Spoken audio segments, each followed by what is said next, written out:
graduated from Rowan University in the spring of 2022 with a sports communication and media degree.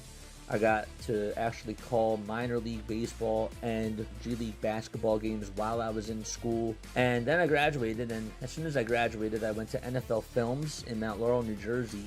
And as much as I loved that experience, I miss putting on the headsets. I decided, you know what, talk is cheap. I have a laptop that's in my house, and so 21 months later, here we are, still on YouTube, calling games and building an incredible, loving community on here with the people that I call my Philly freaks with a capital P and a capital H. We go live for every single Phillies, Sixers, and Eagles game, and we do it like old school radio play-by-play style. I'm Jason Joseph, and this is Play-by-Play with JJ. I showed a swung on, barreled out to right field. Bye-bye baseball. That baby is long gone. Good evening, everybody, and welcome on into another edition of Phillies Play-by-Play here on Play-by-Play with JJ. We go live for Phillies baseball, Sixers basketball, and Eagles football on this channel. Hopefully you guys are doing well and having yourselves a very fantastic day. So the Philadelphia Phillies played last night, and Aaron Nola shut out the Miami Marlins. Nola pitched pretty well, ended up getting 5 strikeouts in 6 innings, and he looked very calm, cool, and collected out there on the mound. The Marlins were very off balance. They just could not find a way to get a hold of him, and they really just, I gotta say that Nola got himself out of some jams yesterday, and I thought that he was able to just dominate that strike zone, and he was really on point when he had to use those edges and go over towards the inside and the outside parts of the plate. We talk about so many times how throughout Aaron Nola's career, if he's missing, he is missing badly, and he's the type of pitcher that really has to be living on those edges, and he has to be able to control his command. And I thought that he did a very good job at that last night. I really did. And so the Phillies were able to get a 1-0 victory. Garrett Stubbs did gun out 2 runners. Bryce Harper provided the only run yesterday for the Philadelphia Phillies. But the bottom line is that they took 3 out of 4, and they are now 6-1 in the Don Mattingly era, which is awesome, which is really a nice thing to see. And so I'm curious to hear, just from the last week of play from this Philadelphia Phillies team, where's the temperature check at? How are you feeling? Are you still nervous? Are you still very concerned? Or are you saying to yourself, you know, I'm very content with what's going on. I just don't know.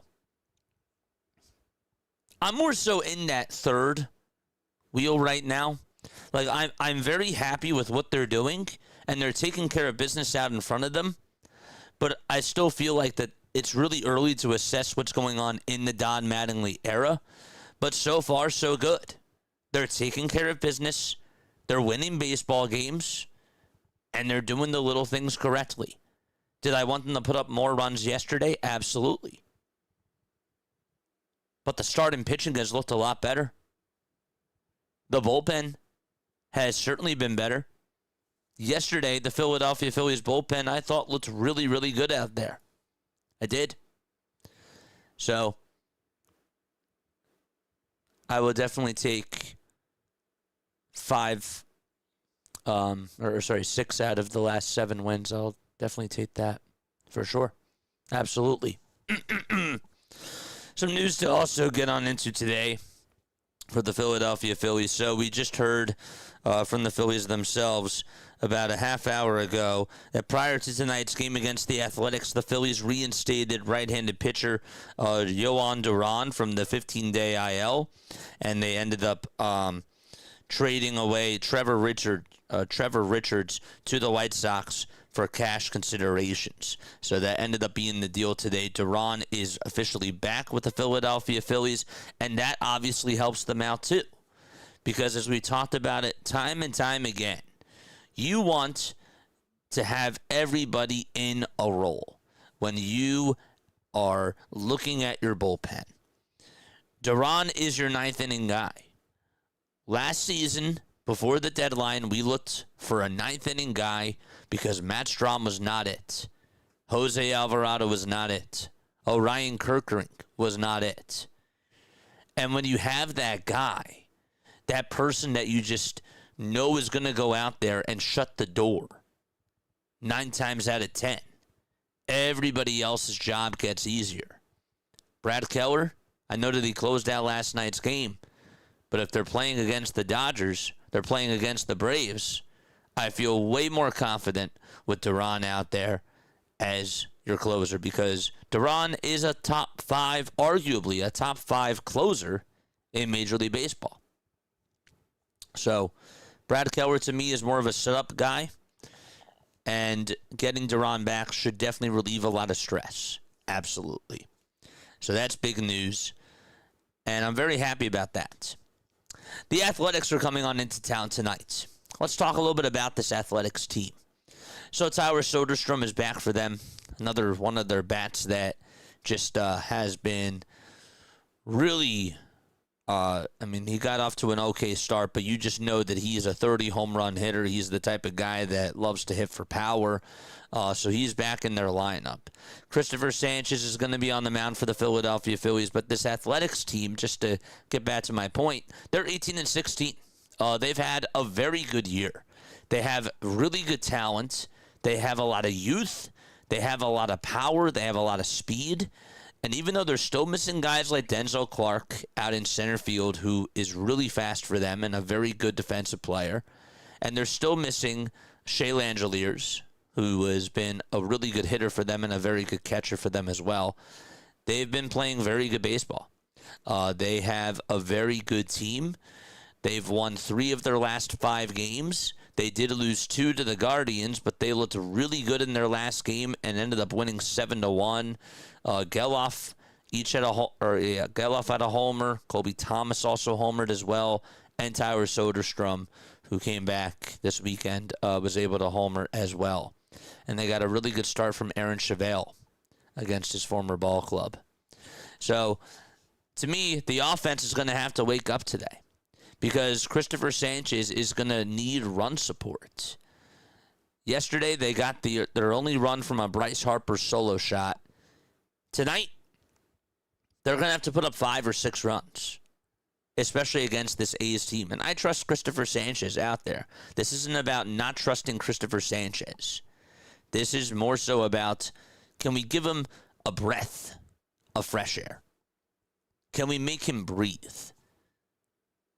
When the Phillies put up 6 runs the other night against the Miami Marlins and Jesus Luzardo went out there for the bottom of the first, I was thinking to myself, wow, does it feel good to have run support? And that's what I'm going to be looking for tonight. So let me know what your final score predictions are down below. I do want to say hello to everybody that is here in the chat. Yes, sir, I most certainly do. Hello to everybody that is here in the chat. Let's make sure that we say hi to everybody. Cristopher Sanchez is going to be on the bump, and he'll be facing Luis Severino. The offense today against Severino really needs to try to continue to play small ball. I've noticed that the Phillies have done that a little bit more over their last 5 or 6 games. They're putting the ball in play. They're making some really good decisions on the bases. That's been a lot tighter. That's been a lot better.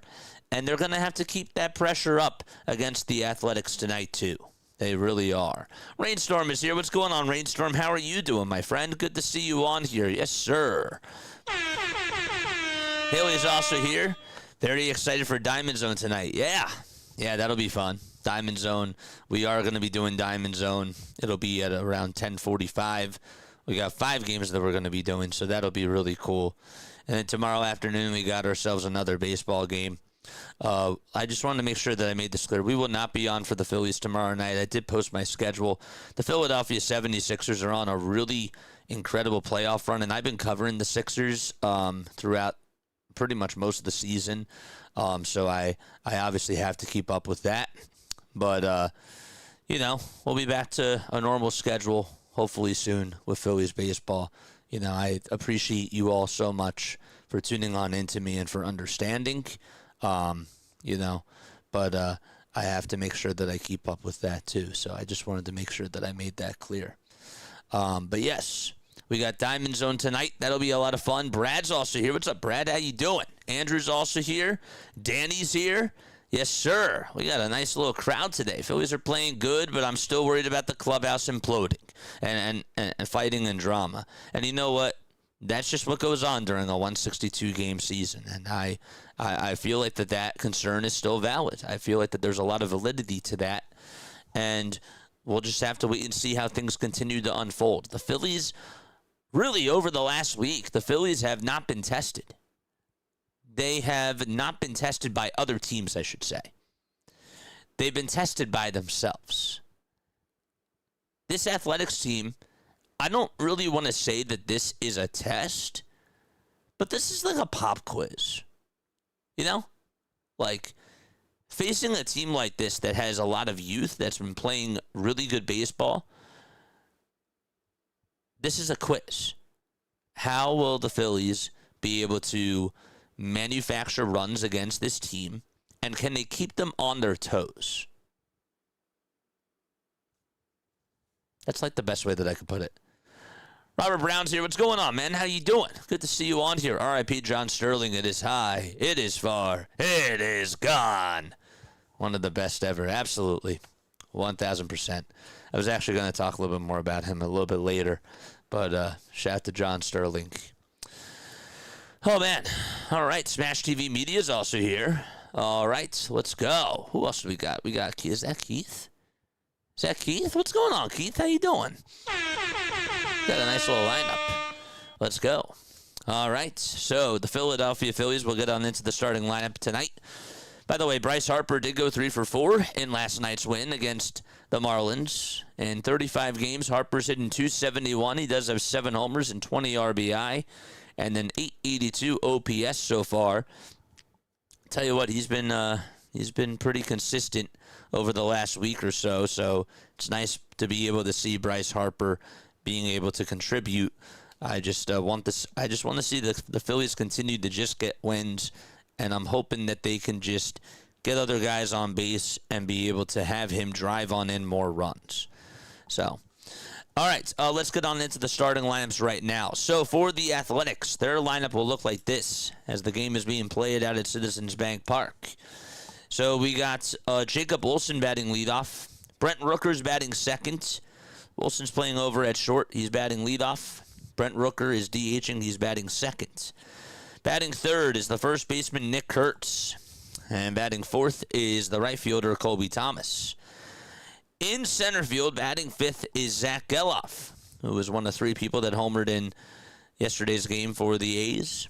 You got Tyler Soderstrom playing out in left field. He'll be batting sixth.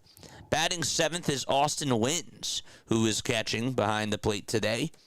Darrell Hernandez is playing over at second base, and he'll be batting eighth for the Athletics. And last but not least, Brett Harris is playing over at third, and he is going to be batting in the 9th spot for the A's. So once again, the A's lineup is Wilson, Rooker, Kurtz, Thomas, Geloff, Soderstrom, Wynns, Hernandez, and Harris. And the Phillies defense, it'll look just like this today. The Phillies will have Cristopher Sanchez on the bump. JT Realmuto is going to be the catcher. And then over at first base, it'll be Bryce Harper. At second, it's Bryson Stott. At third, it's Alec Boehm. And the shortstop, of course, is Trey Turner. In the outfield from left to right, you got Brandon Marsh in left. Justin Crawford in center. And Adolis Garcia out in right field. It is 83 degrees out at Citizens Bank Park. And so it actually looks pretty nice out there. It's not too sunny. There's some blue clouds up there, blue skies. It looks like a perfect night to play some baseball on the diamond. So once again, the Phillies defense, it's JT catching, Sanchez on the bump. Then you got Harper at first, Stott at second, Boehm at third, Turner at short. Out in left field, it's Marsh. In center field, it's Crawford. And in right, it's Garcia. And the DH, of course, is going to be Kyle Schwarber. And on the bump for tonight's game is Cristopher Sanchez. Cristopher Sanchez this year so far is a 2.90 earned run average. Also has a 2-2 record as well. Hasn't won a game, though, since April 13th. His last 2 games, he's gotten a no decision. He did pitch a little bit better against the San Francisco Giants. He did go 6 2/3. He had 7 strikeouts, and he had a total of 85 pitches. It was the game before that that was arguably the worst outing of his career. Went 5 1/3, and that was against the Chicago Cubs. Phillies ended up losing that game 8-7. He did give up 6 earned runs. Phillies almost came back and won that game. But for Cristopher Sanchez tonight, as he faces the Athletics, he just has to keep the ball down, and he has to be able to get ahead into the counts. Really want to try to see how he attacks with the changeup early on in the at-bats and maybe try to use that slider a little bit more. That slider has been really more of his third pitch, but you saw sort of in the last game that he went to it a little bit more than he did in previous games, and I'm wondering if that's going to be the same philosophy in tonight's game for the Philadelphia Phillies. So the sinker he throws 45.9% of the time. The changeup's at 35%, and the slider is at 18%. So, sorry, it's at 20%. Couldn't do the math. Now that makes sense. All right, and so we're ready to get underway. Phillies are in their white and red pinstripes. And up to bat first is Jacob Wilson, as the Athletics are in their gray tops, gray bottoms. They have their green letters outlined in cursive and also outlined in yellow. So they will be led by Mark Kotze, who was their skipper for tonight's game. Wilson is batting leadoff, and then you got Rooker second and Kurtz third. Umpires for tonight's game: Malachi Moore is over at home plate. Lance Barrett is at first. Alfonso Marquez is at second, and Mike Estabrook is over at third base. And so first pitch ready to get started in just a few moments, as Wilson is right here in the box. And Sanchez kicks and fires, and the first pitch is swung on and missed. Nice changeup thrown there. It was just a bit outside, and Wilson swings and misses. Really more of a sinker that was. The ball's 1 strike. Sanchez kicks, deals, and there's a swing and a miss. He throws a changeup that time. That was out of the zone. So 2 pitches that are out of the zone that Wilson chases after. He doesn't usually chase after pitches. It's not usually like him. There we go. Good stuff. Final score predictions, chat. Let me know down below.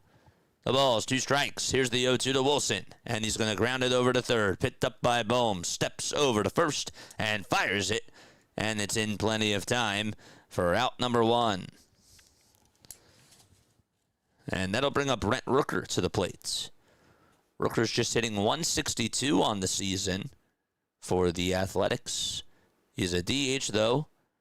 Also has 3 homers and 12 RBI in 68 at-bats. He has had 3 straight 30-plus homer seasons, including last year when he knocked in 89 RBI and had 30 home runs, 164 hits. Looks like the first pitch that's going to be in there for strike 1. 0-1 is the count to Brent Rooker. The 0-1 delivery, swing and a miss.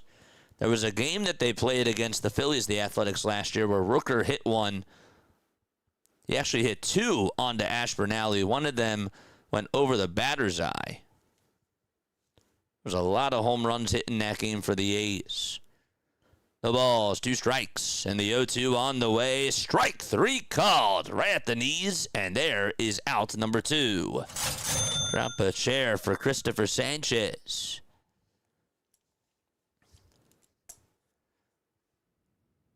Maybe that was 2 years ago when he hit when he hit 2. I remember Lawrence Butler hit 3. Soderstrom, I think, hit a couple too. And Daz Cameron, who is Mike Cameron's son, also homered in that game. Here's Nick Kurtz. And the first pitch, swing and a foul ball. Kurtz walked in 20 straight games. The ball is 1 strike. That streak just came to an end not too long ago.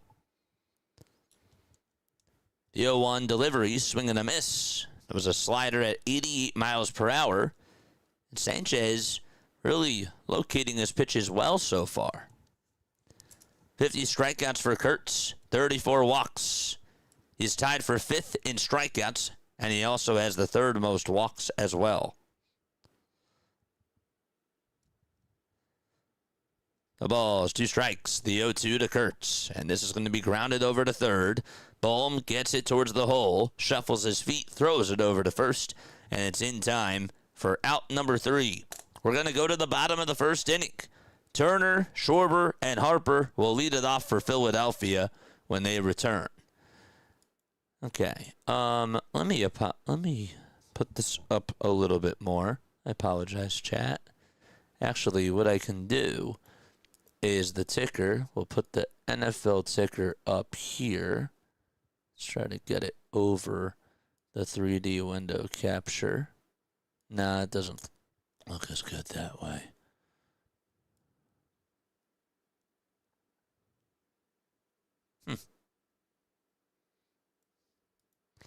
I guess what we could do is we could do this.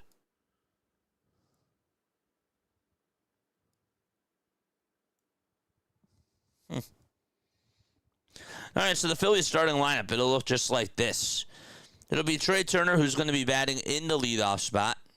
And then you got, right after that, it'll be Kyle Schwarber batting second, playing over at the DH position. Batting third is going to be Bryce Harper, and he's playing over at first. Batting fourth for the Phillies is Adolis Garcia, who is playing out in right field. And then batting fifth right after him, it'll be Brandon Marsh, playing out in left field.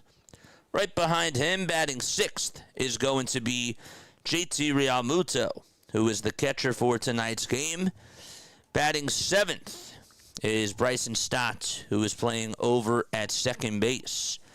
And batting eighth, you got the third baseman, Alec Bohm.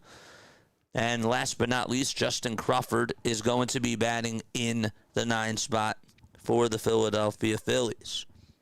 So once again, for Philadelphia, they got Turner, Schwarber, Harper, Garcia, Marsh, Realmuto, and then Stott, Bohm, and Crawford. And Turner, who's in the box, by the way, first pitch that he takes is going to be in there for a called strike. No balls, 1 strike to Trey. And the 0-1 to Turner. Fly ball hit out over towards left field. And a diving catch made by Tyler Soderstrom out in left. He had to come running on in, and he just laid out, and he took away a base hit from Trey Turner. That ball was hit sharply, and Soderstrom read it perfectly. That's why he's a very good defensive left fielder. And Kyle Schwarber is going to be up next. The guy that's on the bump for the Athletics is Luis Severino, who is 32 years old, right-handed pitcher from the Dominican Republic. Played on the Dominican Republic in the World Baseball Classic. And the first pitch that he fires is off the plate for ball 1 to Kyle Schwarber. No score, bottom of the first. Sanchez had a 1-2-3 inning in the top of the first. And here's the pitch, and that's inside for a ball. Severino, pitching in his 8th game this season, has a 4.46 ERA, 40 strikeouts, and 38 innings of work. The 2-0, that's up high and away for ball 3. He's looked really good, though, over his last 2 outings. He faced the Royals on Wednesday, and he went 7 innings, and he struck out 8 batters. Got his 2nd win of the season, and only give up 4 hits. The 3-0 delivery, and there's a called strike. Phillies playing a 3-game set against the Athletics out at Citizens Bank Park. The 3-1 pitch to Schwarber, and he fouls that one back towards the screen. Up next is Bryce Harper, and in the hole is Adolis Garcia. Sevy in his career versus Philadelphia has a 2-0 record in 3 games and a 2.84 ERA. 3-2 to Kyle. And this one jams him, but it's hit out over towards center. And on the run and stopping to make the grab is Zach Geloff. Hit that pretty far for a pitch that jammed him. The defense for the A's. Austin Wynns is catching. Then you got Luis Severino on the bump. And from first to third, it's Kurtz at first. At second base, it's Hernandez. At third, it's Harris. And at shortstop, it's Wilson. Not to really say from first to short, but doesn't really matter. First pitch to Harper as he comes on into the box. And he swings and misses at the first pitch. The ball is 1 strike, 2 outs, bottom of the first, nobody on. Sevy kicks, fires, and there's a fastball at 97 down the hatch for strike 2. In the outfield, Kobe Thomas playing out in right, Zach Geloff in center, and Tyler Soderstrom is in left. The 0-2 is up high and away for a ball.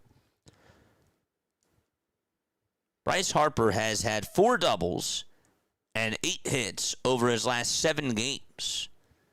And a .320 average. And the pitch. Ground ball, dive and stop. That's knocked away by Kurtz. And nobody's going to get there. And Bryce Harper's going to get on with an infield single. That thing was smoked.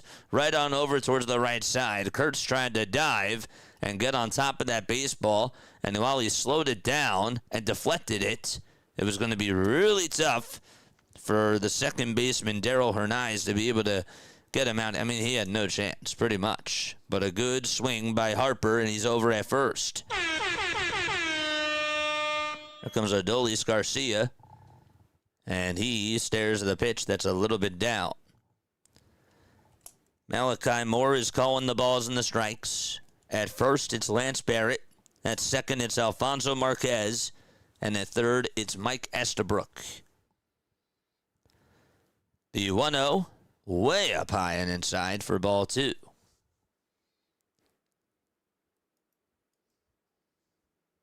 Garcia has faced Severino 7 times, and he's been successful 4 of those times. The 2-0 pitch, that misses badly for ball 3. Lou is here. What's up, Lou? How you doing, my friend? Good to see you on here.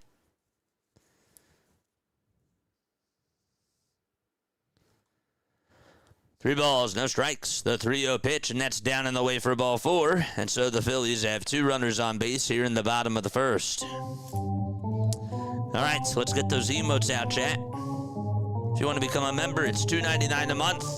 I will drop the membership link down below if you want to get these emotes. Charge! And it's Brandon Marsh's turn to come on up to the plate. This is a guy who's been doing really good knocking in runs for Philadelphia. Harper's at second. Garcia's at first. Severino in a pickle. And the first pitch. And Marsh is going to slice this one out to center field. That'll get down for a base hit. Harper is going to be held up over at third, though, as Geloff draws the throw towards the plate. And it was smart that Harper did hold up, but bases are loaded for Philadelphia just like that. Took advantage of a fastball at the knees, slapped it out over to center. And JT comes on up. So that puts Harper at third, Garcia at second, and Marsh over at first.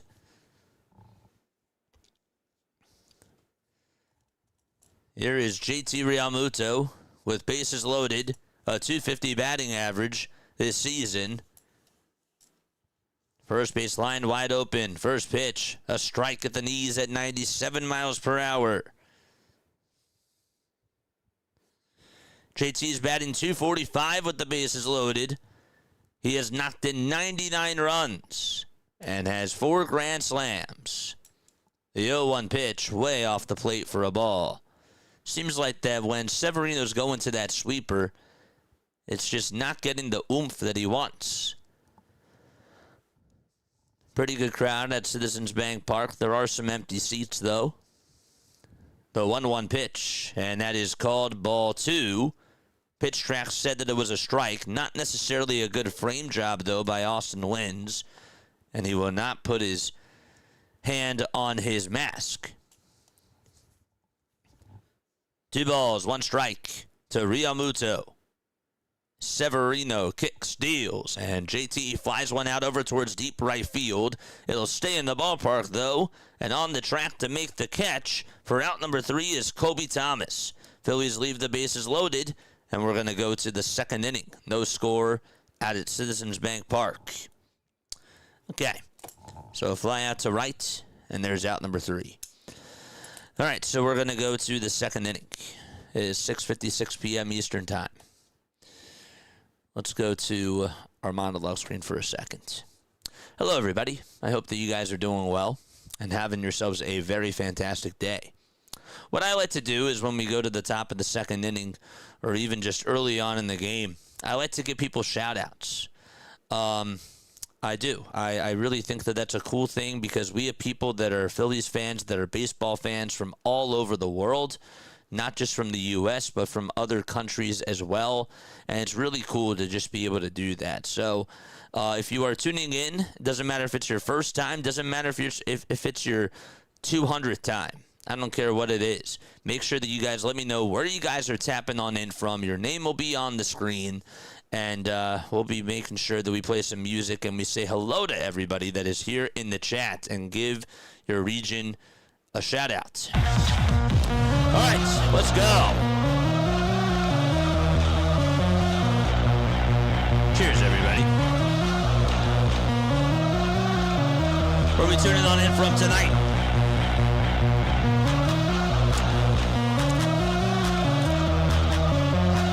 Let's go.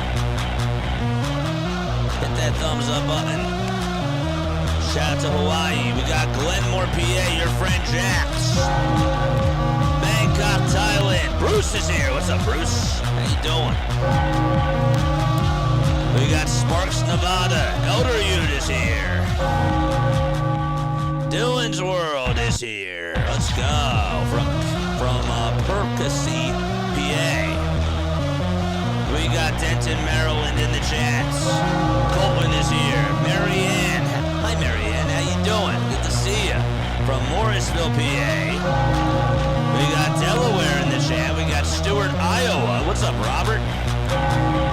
All right, here we go. Top of the second. And Thomas comes on up.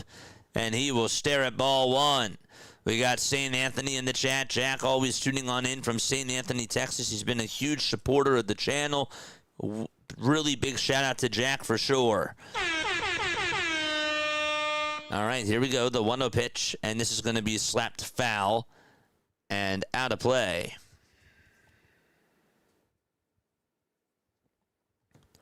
One ball, 1 strike. Now, Collegeville, PA in the chat. What's up, Sam? 1 ball, 1 strike. Sanchez comes set, winds up, and fires. And this is going to be flied out over towards right field. Garcia tracks it down, though, and he'll make the catch. He had to drift back towards the warning track and catch it right by his side, his left side, and there's out number 1. So Thomas lines it sharply out to right field. Hit right on the nose, just at Adolis Garcia. And it's Zach Geloff's turn. Phillies did send 6 men up to the plate in the bottom of the first. They left the bases loaded with 2 outs and just could not get home a run. Geloff lines the first pitch out to left field, and Marsh is right there to make the catch. Hard contact on 2 hits from Kobe Thomas and Zach Geloff. And just hit right over towards the corner outfielders for outs number 1 and number 2 as well. And here comes Tyler Soderstrom, who will bat for the Athletics. Left-handed hitter, pretty tall. Gray batting gloves. And the first pitch is down for a ball. That sinker was thrown at 96 miles per hour. 1 ball, no strikes.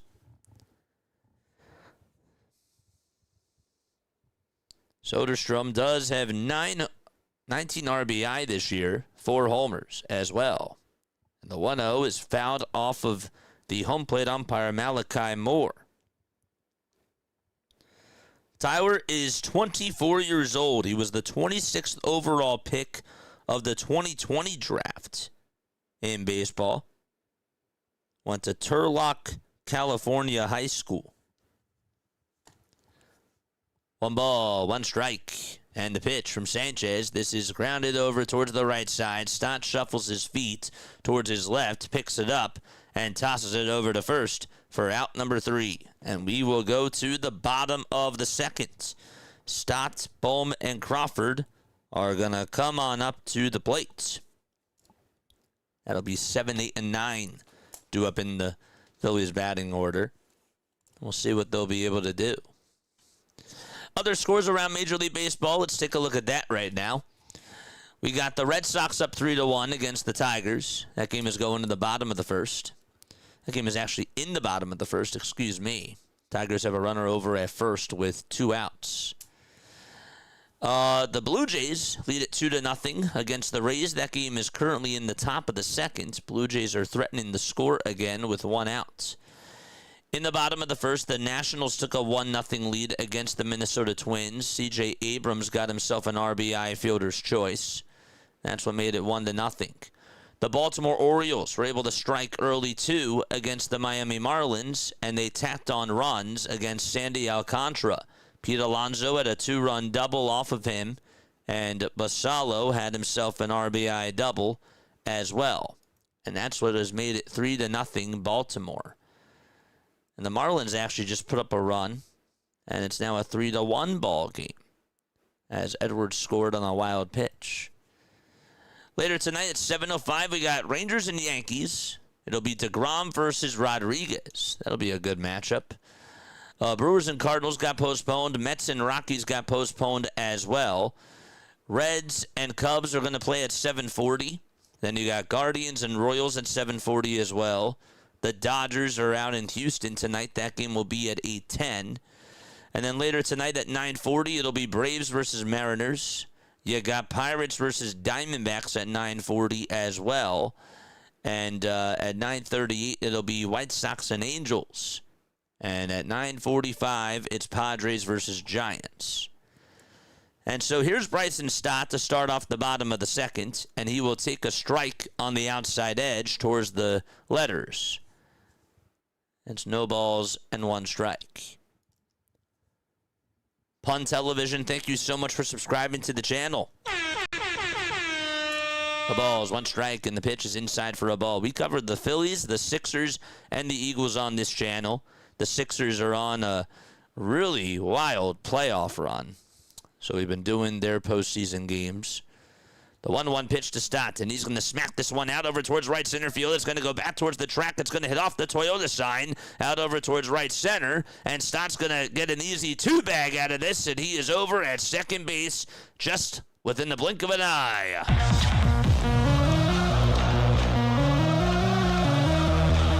And Alec Bohm is going to come on up next. That ball was scorched out to right center, and he hit it right off that wall. Phillies have 3 hits today. That's their first extra base hits. He just barely missed a home run. And here comes Bohm, and Bohm stares at the sweeper that misses above the zone for ball 1. Just hitting 157 this season in a total of 33 games. Stott leads off over at second. The 1-0 pitch inside for ball 2. So 2 balls and no strikes. Charge! So 2-0 is the count to Bohm. And the pitch, here it comes, swing and a miss at 97 miles per hour. You know, tonight is also the NHL draft lottery.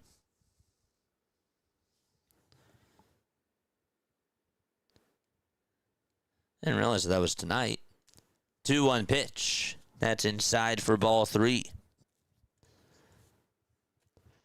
So it's 3 balls, 1 strike. Justin Crawford waits in the on-deck circle. A lot of powder blues in the crowd. Lots of maroon as well.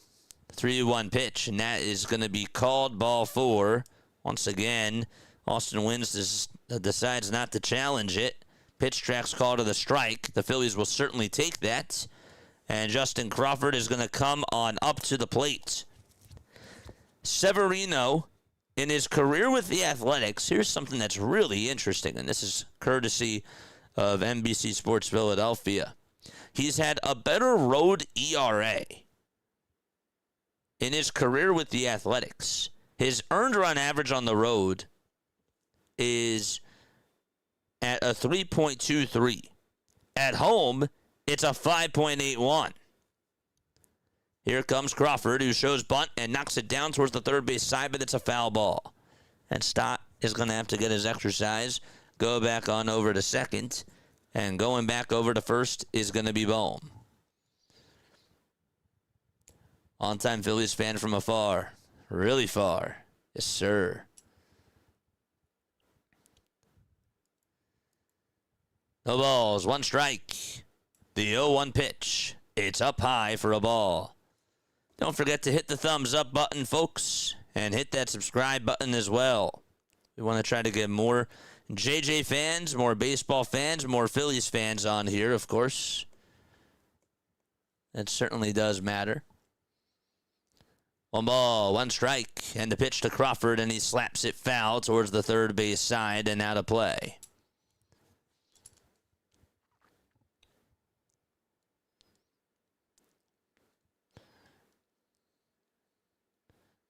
Just make him feel more pressure.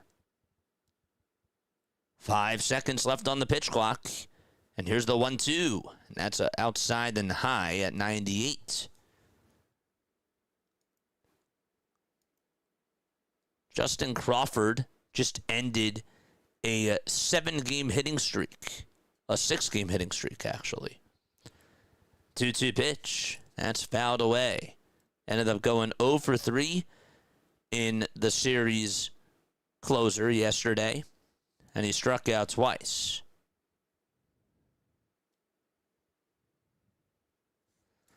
Two balls, two strikes to Justin Crawford. Sevy kicks, fires, and Crawford's going to ground this one over towards the first base side. This will get the runners over to second and third. It takes 2 bounces right over to Kurtz, and he tags the bag for out number 1. Excellent job there by Crawford to get the runners over. That was his job, and he put the ball in the correct spot and did so. And it's Trey Turner coming on up, so that obviously gets rid of the double play, and that puts 2 runners in scoring position. Turner hit the ball sharply his first time up, and just lined out over to left on a nice diving catch made by Tyler Soderstrom.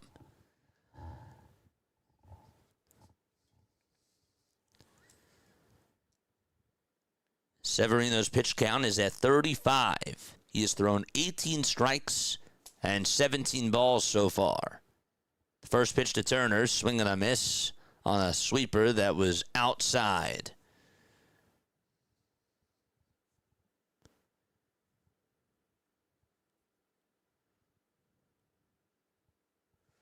Here's the 0-1 pitch. That is going to be challenged by the Athletics. It was at the knees. It was called a ball. ABS should overturn this, and they will. That's a called strike. So the A's retain their challenge. No balls, 2 strikes to Trey Turner. Severino gets set, and the 0-2 pitch outside for a ball. That was about a foot off the plate. I'm telling you that when he's throwing that sweeper, it's just not getting the oomph that he wants it to get. So he has to rely on his other pitches. The 1-2 pitch, and that sweeper misses way outside again. 2 balls, 2 strikes. And Turner's not biting.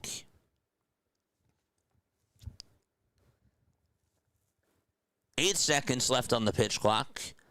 2 runners in scoring position, and the 2-2 pitch, swing and a miss. That time he does chase after it.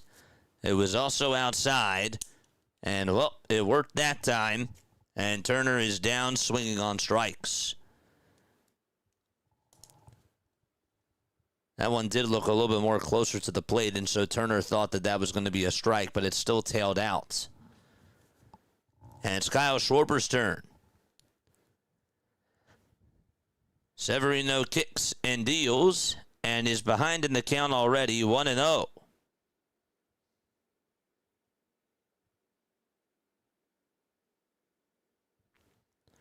Kyle popped out in the first inning to center. The 1-0 pitch, and they set up inside again, and it doesn't work. It's 2 balls, no strikes to Kyle Schwarber. Larry from Rockville urging you to come back and waste another year. Urging me to come back? I'm here. The 2-0 pitch, and that is called a strike, but Schwarber is like, I don't think that is Malachi Moore, and he will challenge. And Moore says, okay, let's see what the judge says. You were right, Kyle. That's ball 3.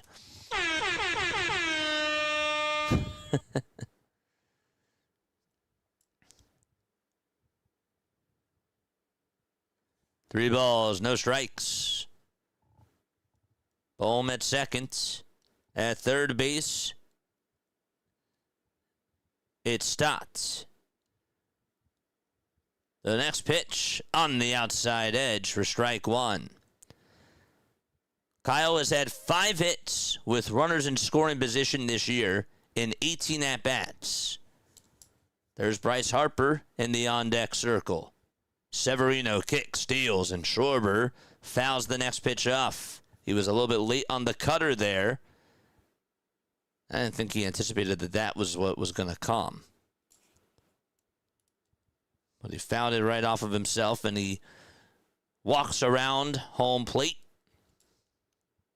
Got a piece of his back foot. Schwarber has a red Philly sleeve on his left hand. He's wearing red batting gloves with white fingertips. The 3-2 to Schwarber, and he fouls the next pitch off. Got a four-seamer towards the upper part of the zone and slapped it out of play. We are now 89 subscribers away from getting to 10,000 subscribers. 25 pitches in this second inning. And the 3-2 to Schwarber, and he stays alive. Got a slider and just made a little bit of contact, and we'll try to take advantage of maybe another mistake. So 4 cutters, 1 sinker, 1 four-seamer, and 1 slider have been thrown in this at-bat to Kyle Schwarber. And he will call for time now. We're just in the bottom of the second. Stott doubled. Bohm walked. Crawford grounded out to first. And Turner struck out. Here's the payoff pitch to Kyle. Strike 3 called. He watched the four-seamer go by at the knees, right over towards the outside part of the plate. And he goes down looking. Unbelievable. And we're going to go to the third inning. No score between the Phillies and the A's. I am shocked that he took that pitch. Severino was like, I'm going to throw you a fastball, and it's going to be in a spot where you just never expected it to be. And Kyle Schwarber was fooled. And he goes down looking for the first time today. Time to go to the third. 7, 8, and 9 do up in the batting order. And Cristopher Sanchez will go back out there on the bump. Let's go, everybody. Thank you all so much for being on here. It is really good to see everybody. Time is at 7:15 p.m. Eastern Time.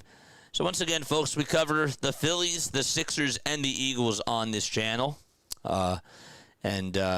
We've been having a lot of fun, of course, this season. It's been very busy. It's been a very, very busy season. I wanted to make sure that I announced this. So as I go to my monologue screen, we had a fundraiser last week. We did a 48-hour stream from Wednesday through Friday. And we raised money for the Familial Dysautonomia Foundation in honor of my brother who passed away with familial dysautonomia. His name was Mitchell. We also kept going throughout the rest of the weekend as well, and people donated, and I appreciate you all very, very much for donating. So with that said, if you have not emailed me, if you made a donation through YouTube and have not emailed me, I need you to email me because I want to make sure that I thank everybody. YouTube does not give out an email list from the people that donate. They don't give out emails like that. So please email me because it really means a lot, like what you guys did. I don't care how much you donated. I don't even care if you just spread the word. I want you to email me, and I want you to let me know, and you will get a heartfelt thank you from me towards the end of the week. I just want to make sure that I put this list together. So my email is jasonjosephonair@gmail.com. Make sure that you guys do that. I just dropped my email itself down below. Sanchez ready to fire. The first pitch was down for a ball, and the second pitch is a foul ball. Up to bat is Austin Wins, right-handed hitter with a mustard yellow sleeve on his right hand, his right arm. 1 ball, 1 strike. Austin Wins, playing catcher for Shea Langeliers. And the 1-1, that is down and in for ball 2.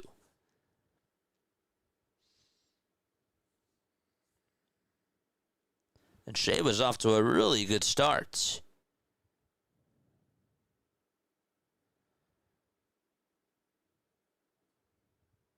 Two, 1 pitch on the way. Swing and a miss. He was on the paternity list.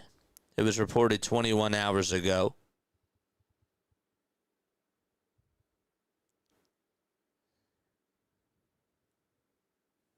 So he will probably be back, I assume, later on in the series. The 2-2 on the way. Swing and a miss. The changeup was nasty. And Sanchez gets his second strikeout of the day.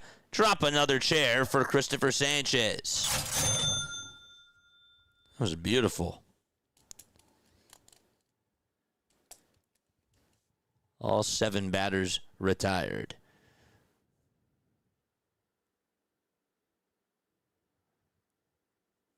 Thank you very much. Please make sure that you guys email me.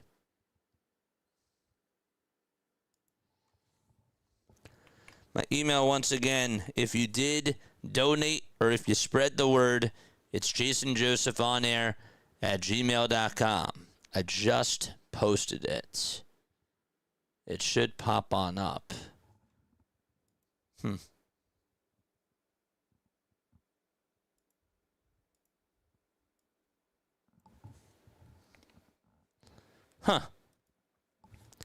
Oh, wrong cursor.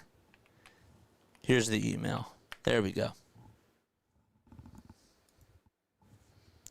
1 ball, 1 strike. And here's the pitch. And that's going to be in there for strike 2. So it's a 1-2 count in the top of the 3rd.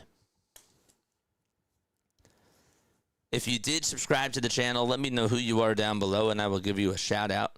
Absolutely. Sanchez lines up again, and the 1-2 is a changeup in the dirt.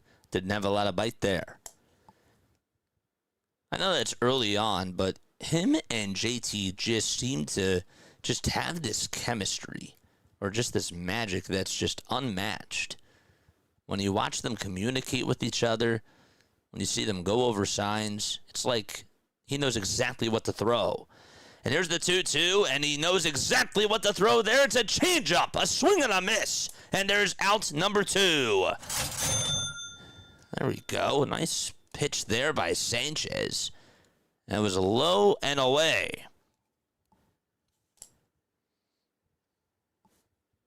So there is the second out. Back-to-back Ks for Cristopher Sanchez. And now it's Brett Harris's turn. And he takes a slider in the dirt. Or are they going to say that it hit him? They are. Wow. They said that it hit him right in the foot, and he will go on over to first base. And Don Mattingly says, hold up a second. Will they challenge? Says, wait. And then he says, nah. Let's look again. It's hard to tell if it got him on the back foot there on the angle that they just showed us.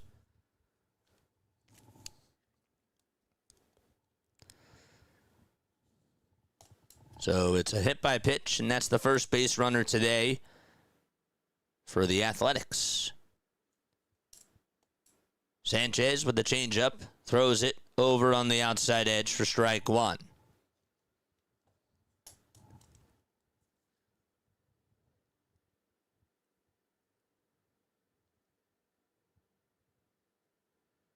Oh, 1. That is in the dirt and taken for a ball. Veteran. Well, I mean, he's 32 years old, right?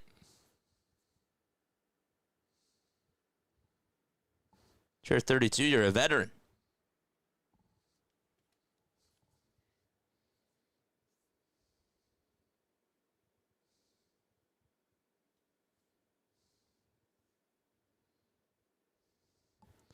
One ball, one strike, and a pitch. And there's a hopper that's hit over towards the right side and through the hole for a base hit. And the throw over to third by Garcia is not in time. That wasn't a bad pitch thrown there. It was just that it was hit over towards the 4-3 hole. It took a couple of bounces. And Harper was not going to be able to get over to it. And it was grounded over towards the right side. And, well, they used the opposite field there, Jacob Wilson, and that's what he does. So now it's Brent Rooker's turn to come on up. Rooker struck out looking his first time up. That was Christopher's first strikeout of the game.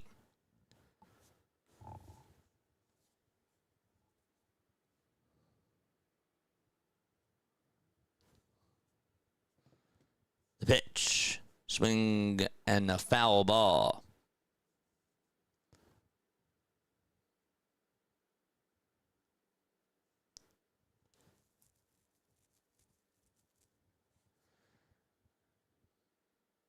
No balls, one strike.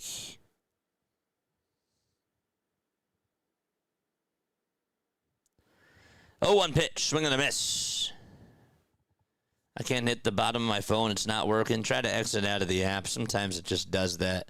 We had an audio problem the other day. People were like, you're having audio issues, and then they got out of the app, and it was YouTube. It was a YouTube glitch. I was like, it surely isn't me. The 0-2 to Rooker. And the changeup misses downstairs again for a ball. So Sanchez retired the first 8 batters that he faced. And then he hit Brett Harris on the back foot. And then allowed Wilson to get a chopper towards the 4-3 hole for a single. And now it's Brent Rooker in the box. 2 outs. The 1-2 delivery and the changeup is in the dirt for ball 2.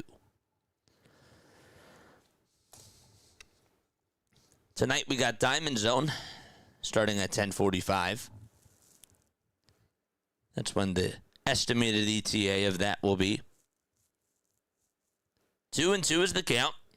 And the pitch to Rooker, and this will be smacked out over to center, but Crawford waits for it and catches it on a line for out number 3. And the inning is over. We're going to go to the bottom of the third. Harper, Garcia, and Marsh will be due on up for the Philadelphia Phillies when they return to action.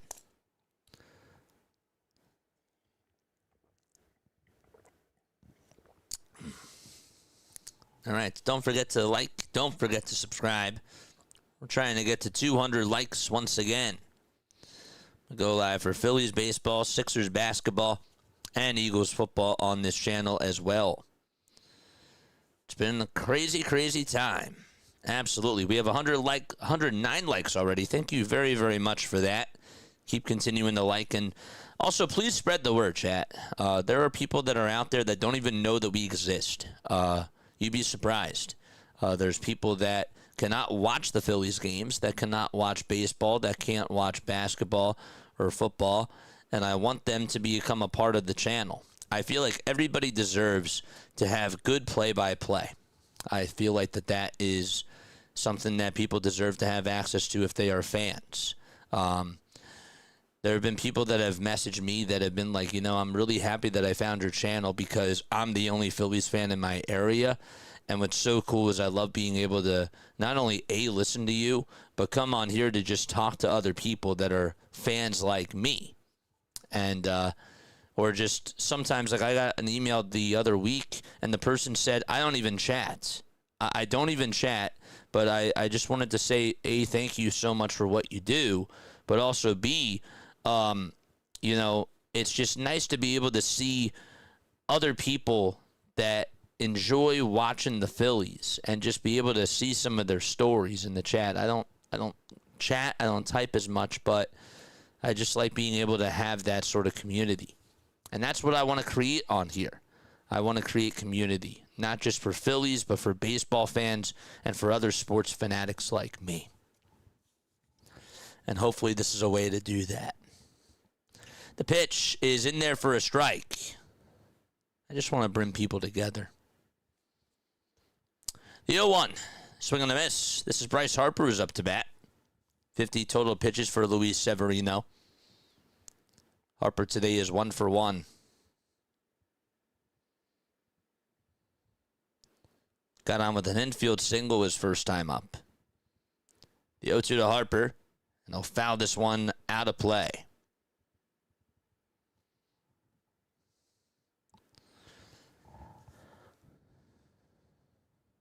Luis does have 51 pitches. The 0-2 to Harper. Checks swing, did he go? He did not.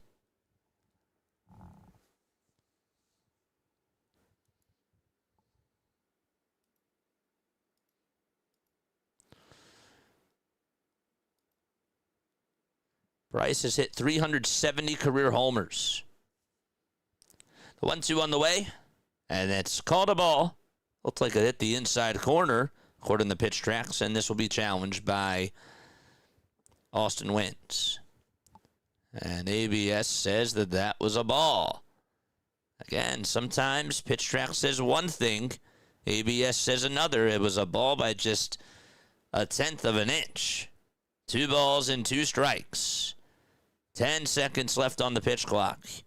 The 2-2 pitch on the way, and Harper smacks one out to deep right center. And that ball is gonna go! 1-0 Philadelphia!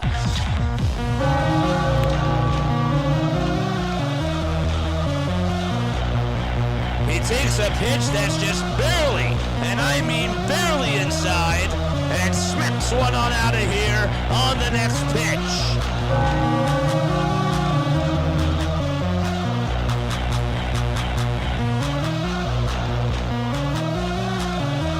A hanger right down the middle, and Harper tattooed that baseball out into the night.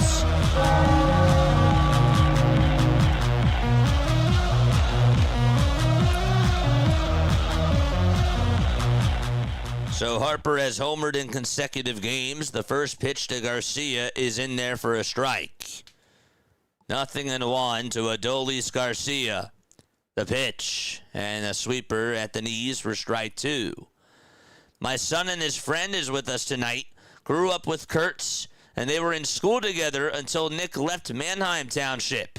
Love our Phils and love our Big Amish. That's so cool. That's so cool. Yeah, I've been a big fan of Nick Kurtz as a baseball player. He's incredible. He's good. He's fun to watch. 0-2, and that misses outside for a ball. That's awesome. The 1-2 on the way to Garcia, and that ball is slapped out of play.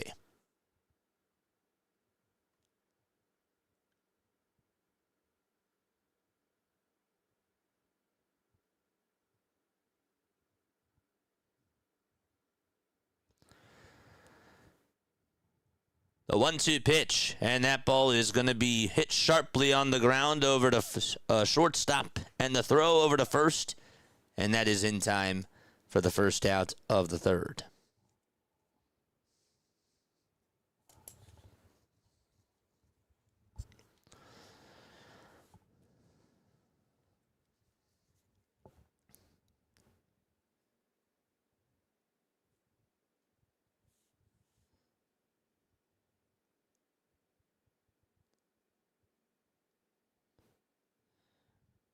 The pitch, way outside and high for a ball.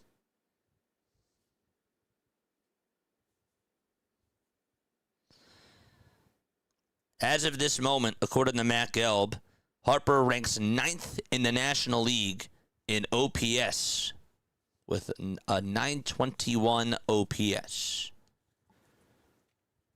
It's 1-1 to Brandon Marsh. Severino fires, and Marsh fouls it off towards the right side. Harper's looking back at the iPad there. Kevin Long and Bryson Stott are over his shoulders.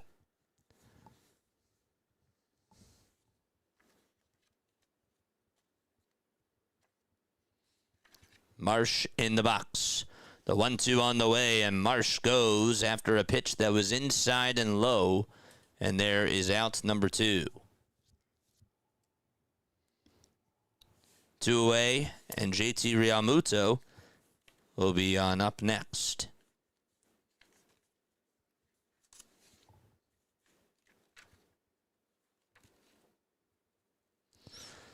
Here's JT.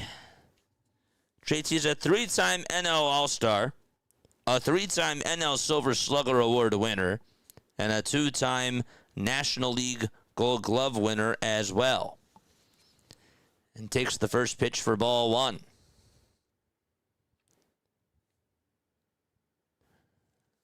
There's the 1-0 pitch from Severino. Check swing, did he go? They say no over at first. That's Lance Barrett. So far in this game, JT has flied out to right offensively. 2-0 pitch. And this is popped foul. Wins gives it a look, and that'll be a souvenir. Just goes behind the foul ball netting. When JT flied out to right, it was warning track power, and Phillies had bases loaded.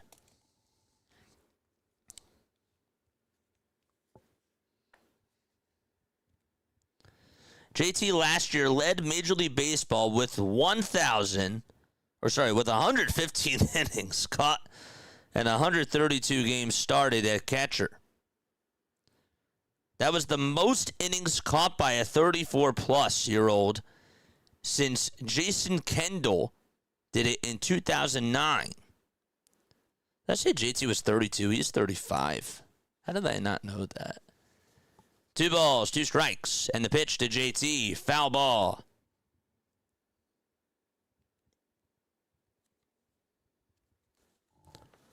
Two balls, 2 strikes. 68 pitches from Luis Severino. And again, we talked about a guy that looked really good in his last 2 outings, but his stuff has just not been so good.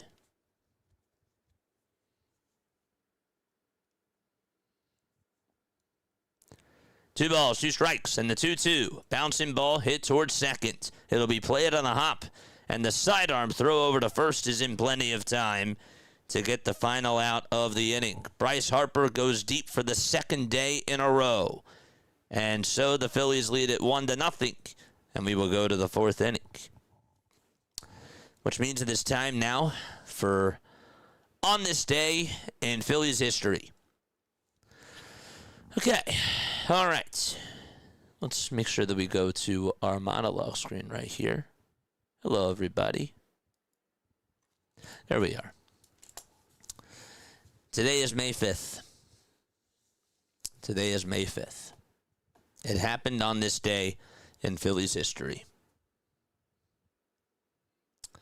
So 136 years ago, 130 years ago, Dan Brothers hit a home run in what was a 9-5 victory over St. Louis.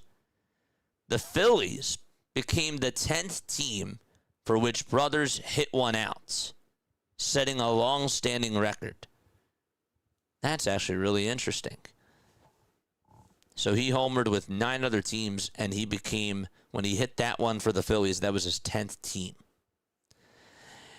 Flash forward to 32 years later, so in 1938 on this day, pitcher Harold Kelleher pitched the 8th inning of a game versus the Cubs, and he faced 16 batters and gave up 12 runs. Both NL records for a single inning by one pitcher. The final score of that game was not in the Phillies' favor, and it was definitely not a close game at all. 21-2, Chicago. In 1965 on this day, Jim Bunning threw a 4-hit shutout, hit a home run to score the only run in a 1-0 win over Warren Spahn and New York. And that's what happened on this day in Phillies history. Denver with the 18 months. Wish we could have people on base for Bryce. Absolutely. Denver, thanks so much for the 18, man. Appreciate you very, very much. Memberships are $2.99 a month, folks. If you guys want to become a member, you most certainly can. The first pitch, swing and a miss. It's a nice way to support the channel. No balls, one strike. And here's the pitch, and this is going to be grounded towards the left side of the mound. Sanchez gets off the mound, plays it on a hop, spins, turns, fires over to first, and Kurtz is out at first base. Nice play. That was excellent. Really good job by Sanchez to just be able to field that. And again, it's not easy because he has to step right off the mound. He has to jog on over for that ball, get the glove down far enough to make the throw over to first and plant his feet and get the out that way. Not as easy as it looks. The pitch, and that's in there for a strike.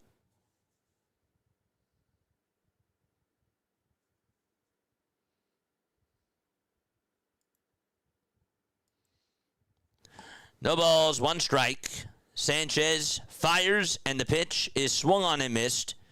And it's now an 0-2 count.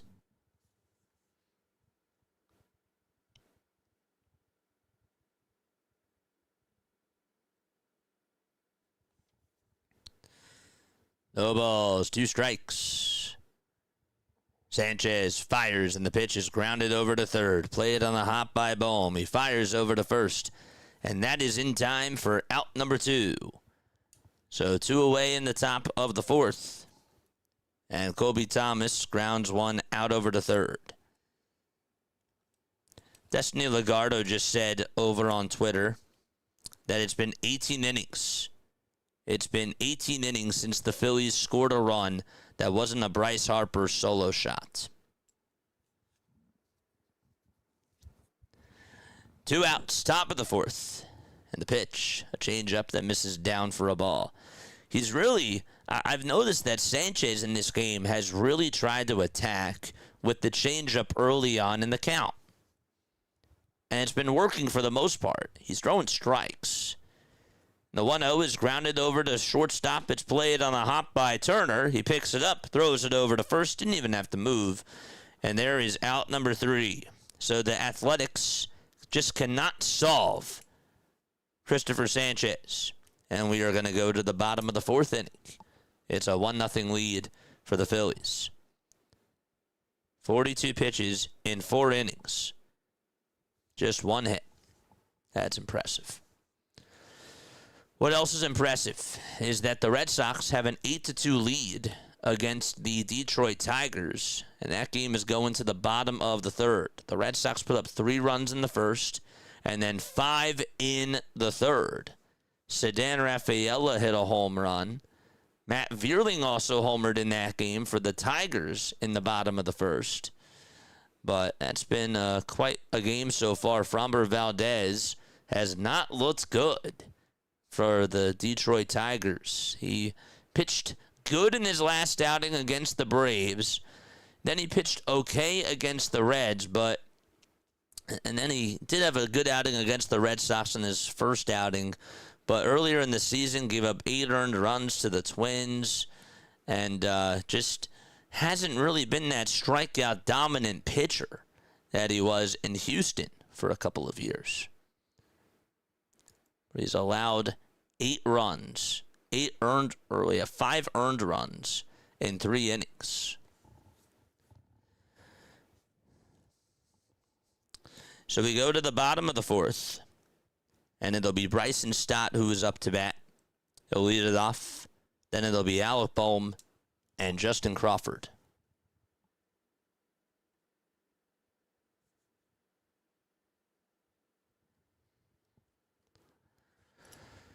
Just 1 hit from the Athletics tonight. Phillies lead it 1-0.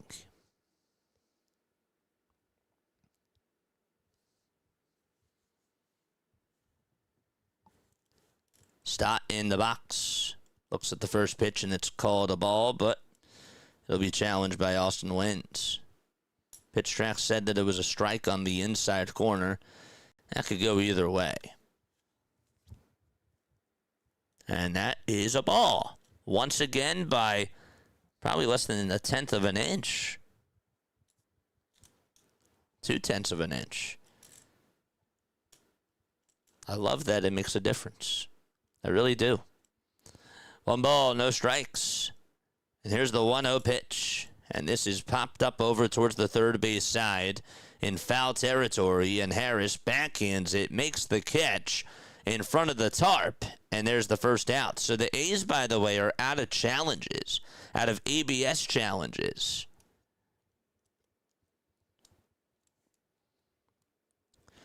So here's my question to you. With these close calls, do you think that teams should be allowed to have 3 ABS challenges instead of 2 during a 9-inning game? Now that you've seen it play out for over 30 Phillies games, 36 to be exact. This is the 36th one. What are your thoughts? The ball is 1 strike. Bottom of the 4th, 1 away. And this is Boehm who's up to bat. The 0-1, line drive, base hit out to right field. Boehm walks and gets on with a single. That's his 2nd time that he has gotten on base today. And there's still 1 out in the bottom of the 4th inning. I think 3 is okay, or do what the NFL does. So you get 2. You get 2 in baseball. You get 2 in 9 innings. I think 2 is good so people aren't challenging every pitch. The pitch, and that is inside for a ball.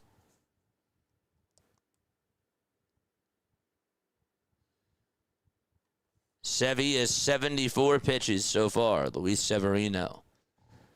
Here's the 1-0 to Crawford.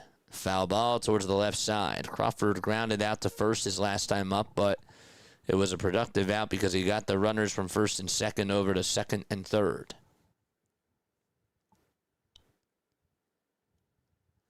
One ball, 1 strike. And here's the pitch to Crawford. Swing and a miss. That was at 95 miles per hour. So the count is now 1-2. The Red Sox just put up 5 straight singles. Unbelievable. 1-2 pitch. It's up high for ball 2 to Justin Crawford.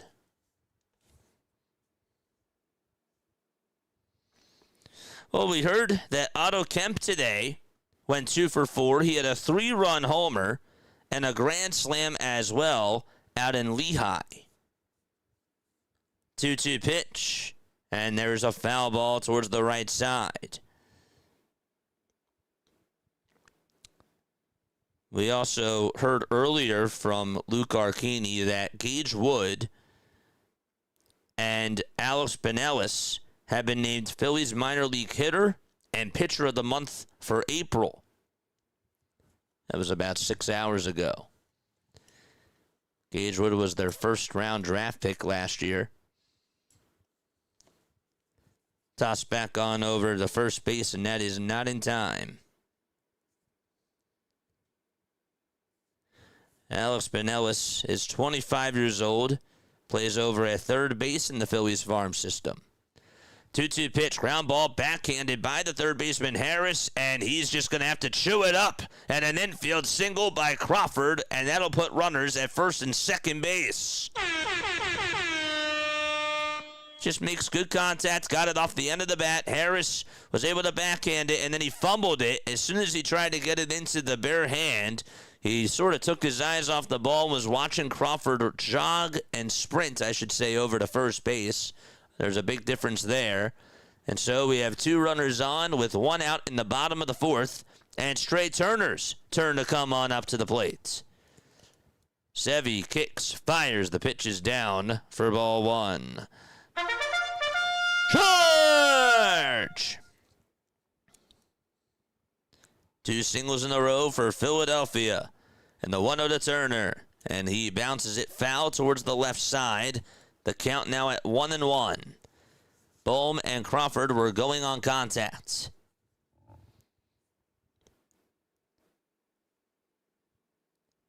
We were talking a little bit about Alex Pinellas earlier. Was selected by the Brewers in the 3rd round of the 2021 draft. 1-1 pitch, foul ball. Then he went on over to Boston.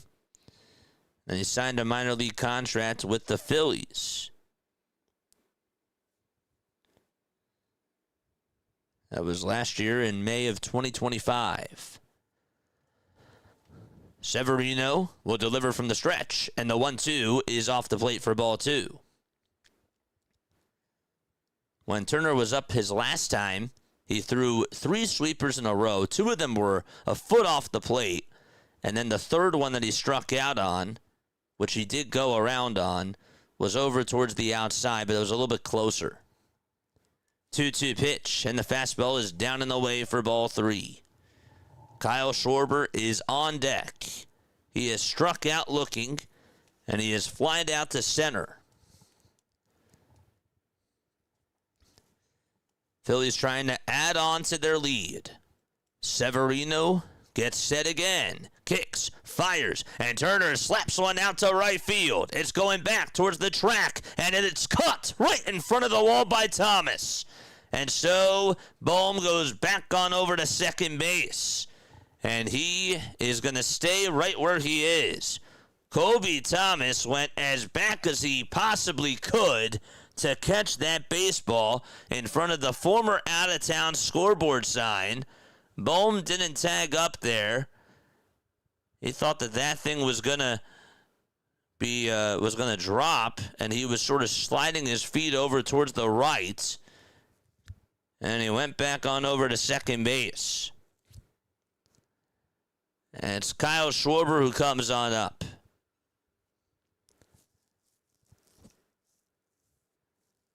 Schwarber's 0 for 2 with a flyout and a strikeout. That's the second time that Turner has gotten robbed on a hit in this game.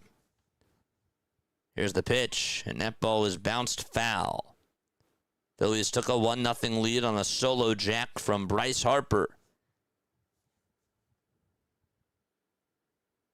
The catcher bats on 3D, that's insane. And Kyle Schwarber is back to catching.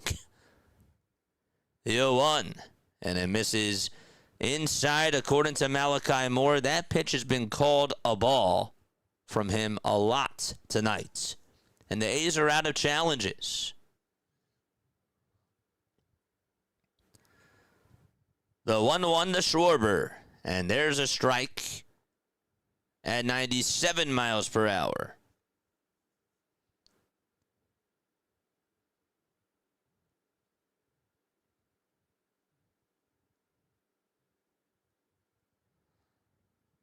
The 1-2 pitch, and that's going to bounce in the dirt, and it's going to get away, but not too far away from the catcher for Bohm to go on over to third. And you definitely don't want him to make the out there because he does not have wheels. Didn't get too far enough away from Austin Wynns. 2 balls, 2 strikes to Kyle Schwarber. 8 seconds left on the pitch clock. The 2-2 to Kyle. And that's a grounder hit over towards the left side. Third baseman avoids the tag, and here's the throw to first, and that's in time. So Bohm avoided the tag there. And Schwarber, I thought maybe had a chance to beat that out over at first. Bohm is over at third base still. And the Phillies, they're not showing if they're going to challenge it or not. And I think that they say play on, and Bohm takes off the helmet. And the inning is over. Let's see again. That was close.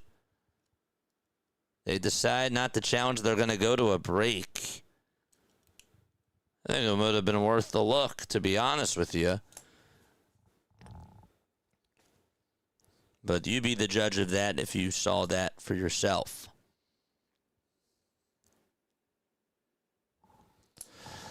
Oh, boy. The Red Sox have now put up 10 runs against Framber Valdez and the Tigers. Crazy. Unbelievable. Dr. DeLay is here. What's up, Doc? How you doing? Good to see you on here. I know that you got a late one tonight. Folks, we have a redirect to Dr. DeLay. After we're done with our post-game show, we will be redirecting to Dr. DeLay as the Pirates and the Diamondbacks have a very late game tonight.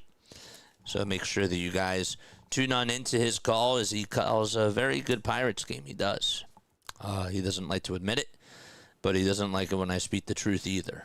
So, but he does. He's one of the best on here. And definitely go check him out. Mods drop Dr. DeLay's link down below. I would really appreciate it. Just go over to his channel, drop his link, and do me a solid right there. Because we got to support our friends, and we got to support other people that are on the platform that are just as hardworking, you know.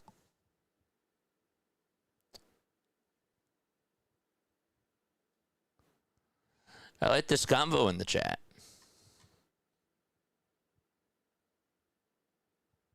What's your score prediction, JJ? Well, I would say that it's probably going to be I'll say that the Phillies are going to get another couple of runs. So I'm going to go 3-1 Phillies. But do not take me on my word for that.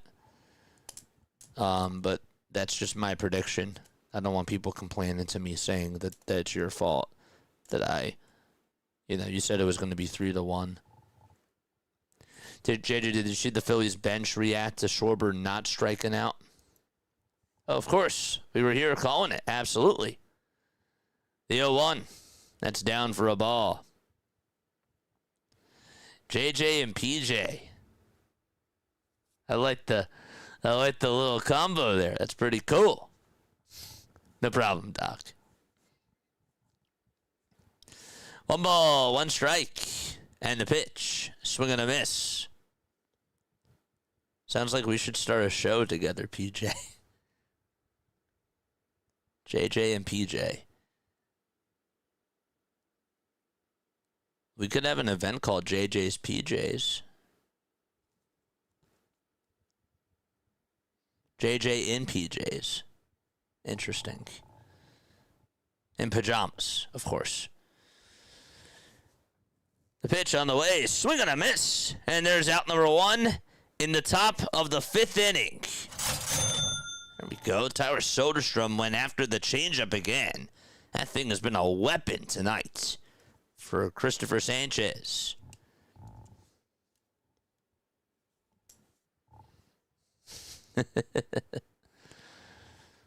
One out, top of the 5th. And up to bat is Wins.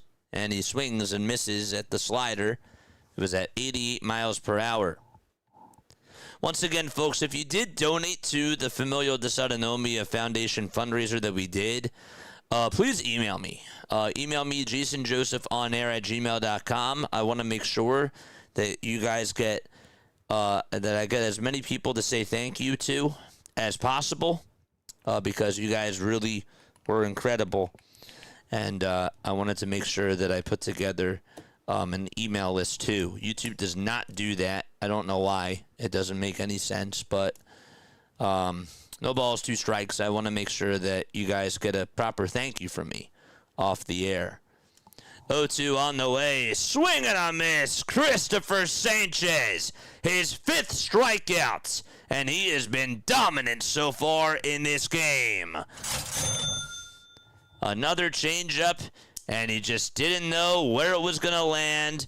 Winds got fooled. He swung over top of it, and there's out number 2 of the 5th inning.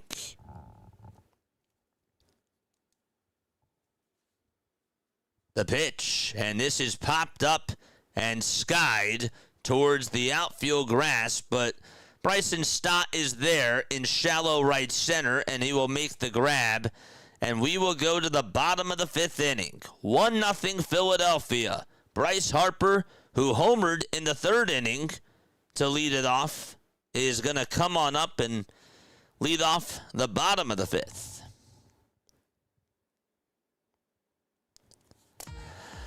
Oh, man. Did you get my email? Did you get my email down below? There we go. PJ with the 5 gifted memberships. Oh, my goodness. 5 gifted memberships from PJ. And each of them are $2.99. Wow. Welcome on in to the free community. Vanny and Brad, welcome on in. Logan, welcome on in. Left-handed Press, welcome on in. PJ, thank you so much.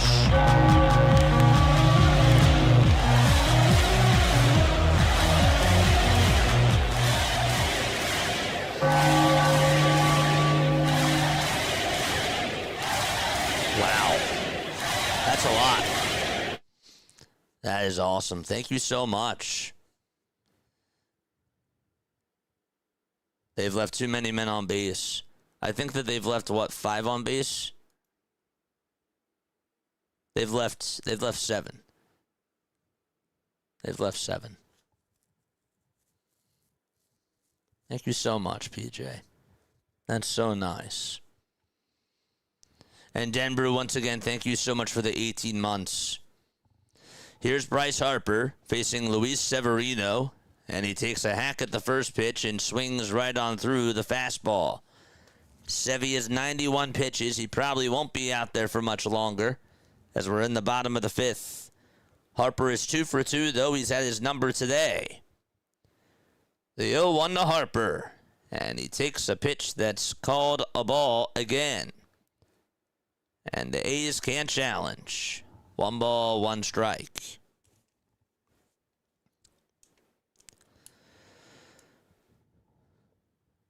The 1-1 to Harper. Fouled away.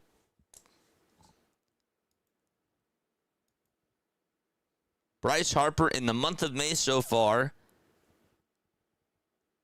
is now 7 for 17 with 3 doubles and 2 homers.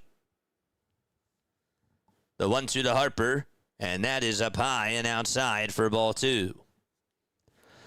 We are 86 subscribers away from getting to 10,000. There was a benches clear in the 4th inning of the Red Sox-Tigers game, and Valdez, who gave up 8 runs, just got ejected. 2-2 pitch to Harper, and he slaps this one over towards the left side. Third baseman was playing over at short. It's Harris. He picks it up, throws it over to first, and there's out number 1.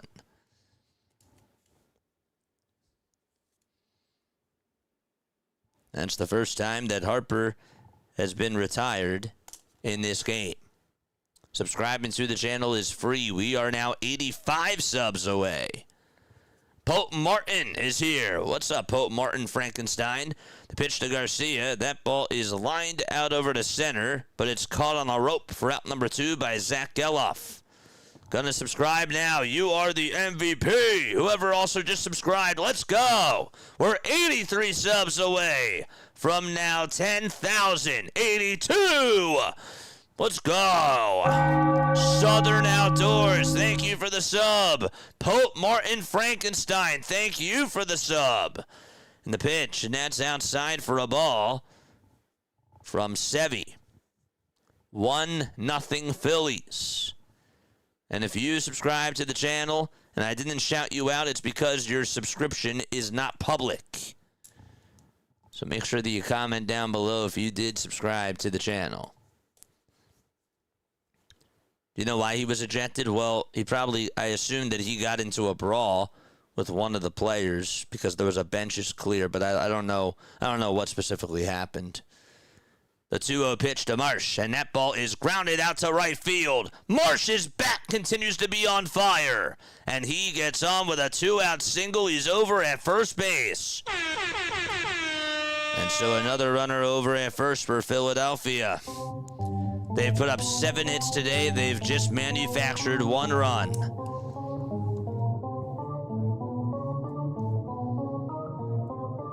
He's 2 for 3 tonight. Charge! Don't forget to hit that thumbs up button too. It's JT Realmuto's turn. The toss back on over to first, and Marsh dives back in there safely. Thank you. We got more baseball tonight. We got a baseball game tomorrow afternoon as well. 2 outs, bottom of the 5th. And then the Sixers continue their playoff run tomorrow night. The pitch to JT. And the slider is in there for strike 1.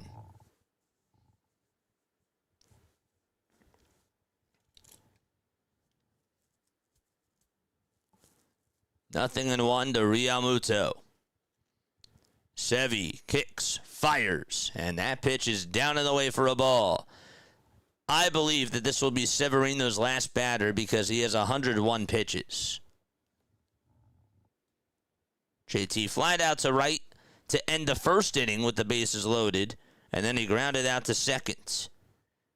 1-1 pitch, grounded sharply over to third. The throw to second is just in time. Brandon Marsh slipped, so he slid over to second. Then he grabbed onto his knee for a quick second, and he's going to go back over towards the dugout. Wasn't like a big grab like an owl, but he was just sort of hugging his knee for a sec. And we are going to go to the 6th inning. 1-0 Philadelphia. The difference of the game, a solo home run from Bryce.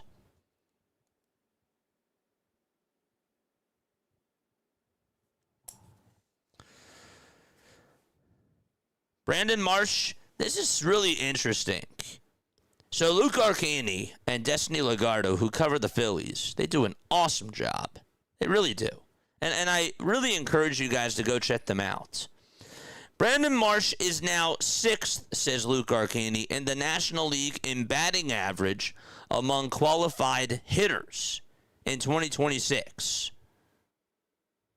It's unbelievable. And Destiny Legardo just followed up and said Brandon Marsh has never qualified for the batting title in his career, but if he does get to 502 plate appearances this year, he might have a shot if he keeps hitting like this. It's unbelievable. Good stuff. I always like to follow them. Destiny Legardo, she's a beat writer for PhilliesNation.com. Please go check her out. Go follow her on Twitter. She does an awesome job. And Luke, of course, does stuff for Fox Sports, The Gambler, and he covers the Philadelphia Phillies, and his coverage is incredible. He's now on Crossing Broad, actually, and he's on the Phil's Report pod as well.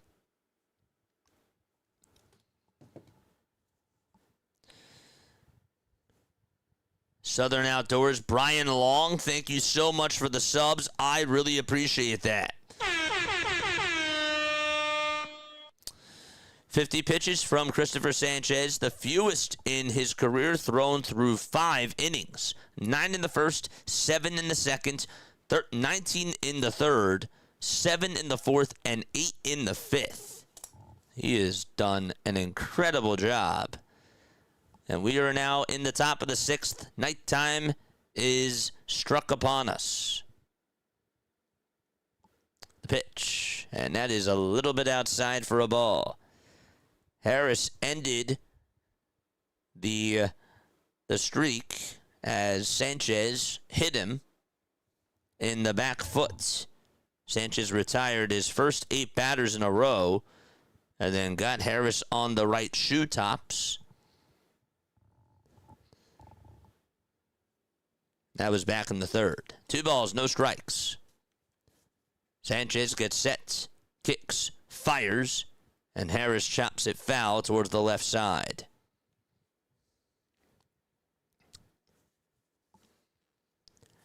Two balls, 1 strike. 81 more subs for us to get to 10,000 subscribers. The 2-1 pitch, fouled away. The YouTube ads are terrible tonight. It happens for some people.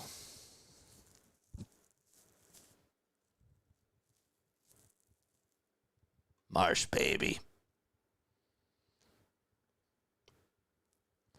2 balls, 2 strikes. Sanchez winds up and deals. And it's down for ball 3. Since when are YouTube ads great? I've never heard anybody say the YouTube ads are great tonight. You know? 3 balls, 2 strikes. The 3-2 pitch, and that's low and inside for ball 4. And so there's a leadoff walk in the top of the 6th. And that puts the runner over at first.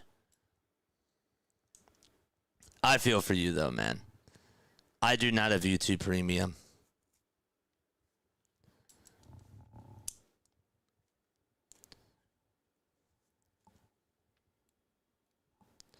So a leadoff walk, and Jacob Wilson comes on up, and he slaps the first pitch foul.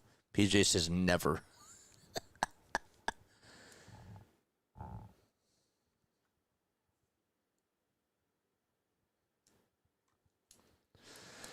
No balls, 1 strike. Sanchez with 57 pitches, and he is in the 6th inning. The 0-1 misses inside for a ball.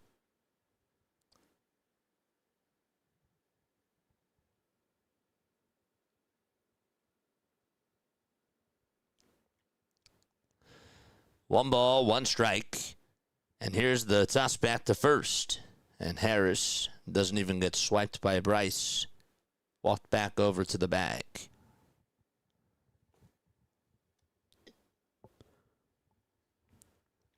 Phillies have put up 7 hits tonight. The big hit, though, was from Bryce Harper. It was a solo home run.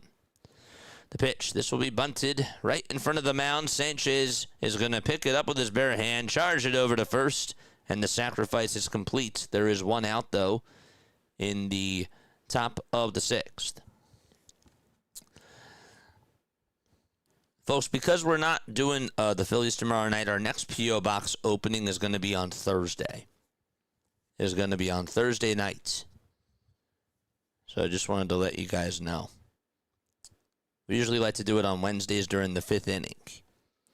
But we're going to do it on Thursday. The pitch is in there for a strike. That was at 96 miles per hour. Brent Rooker up to bat. No balls, 1 strike. He struck out, and he is also lined out as well.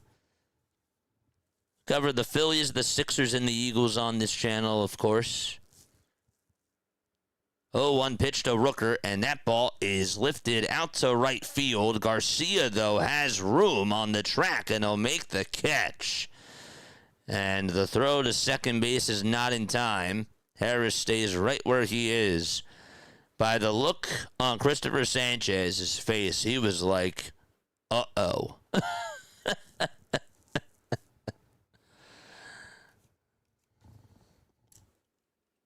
And it stayed in the ballpark. 81 away.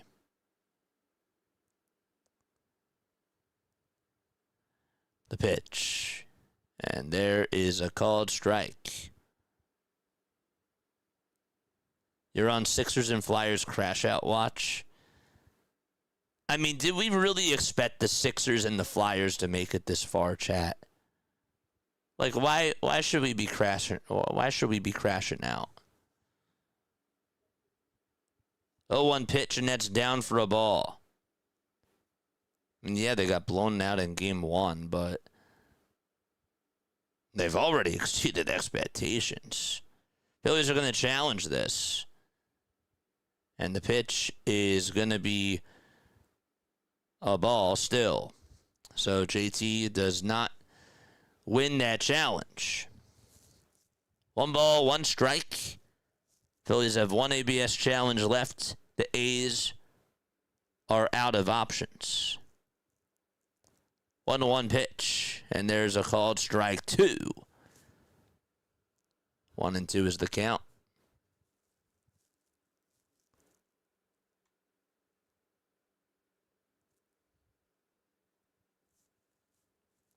Oh, I hear you. That was a heartbreaker loss, but I was still really proud of their effort. They gave it everything that they had. 1-2 pitch, and that is going to bounce in the dirt for ball 2.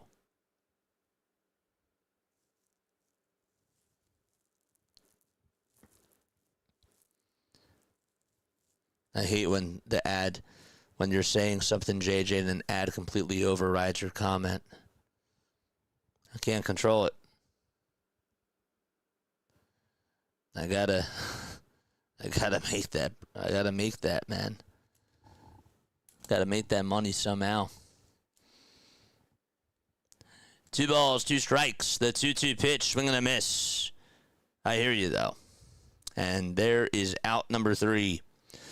So we will go to the bottom of the 6th. And so it's a 1-0 Phillies lead. Kurtz is down on strikes, and Cristopher Sanchez drop another chair for our friend. I hear you, though.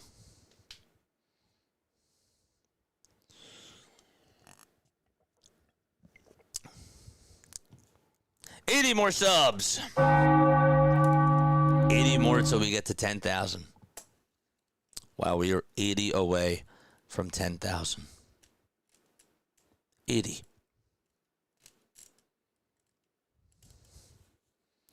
Six innings pitched for Sanchez, 6 strikeouts.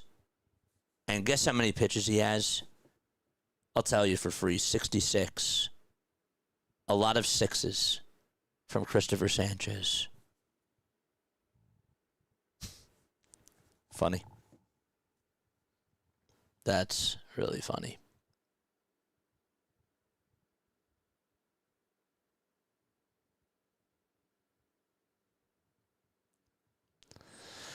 Oh, man. All right. It's a beautiful night.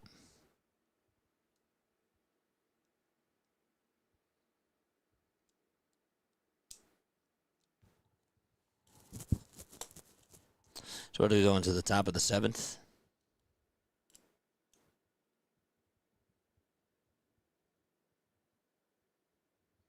Yeah, we're going to the top of the 7th. So what was I going to say? We didn't really get to talk about this chat. I know that we obviously are Phillies fans, but we lost somebody who was big in the broadcasting world yesterday for sports. And, it's definitely obviously worth to talk about John Sterling. You're as an announcer myself, as the pitch is going to be in there for a strike to Bryson Stott. Let me start off the bottom of the 6th. I have to say, I've definitely, I always love learning about other broadcasters, and I love learning about their styles. And I love learning about how much, their calls mean to people. And the 0-1 is taken down and in for a ball. And John really meant a lot to the New York Yankees and just to the New York fan base community. He really did. The 1-1 pitch is going to be grounded over towards the right side, played on a hop by Kurtz, and he's going to take it over to the bag for out number 1. And, of course, we had to give him, a a little bit of time to just say, thank you for everything that you've done.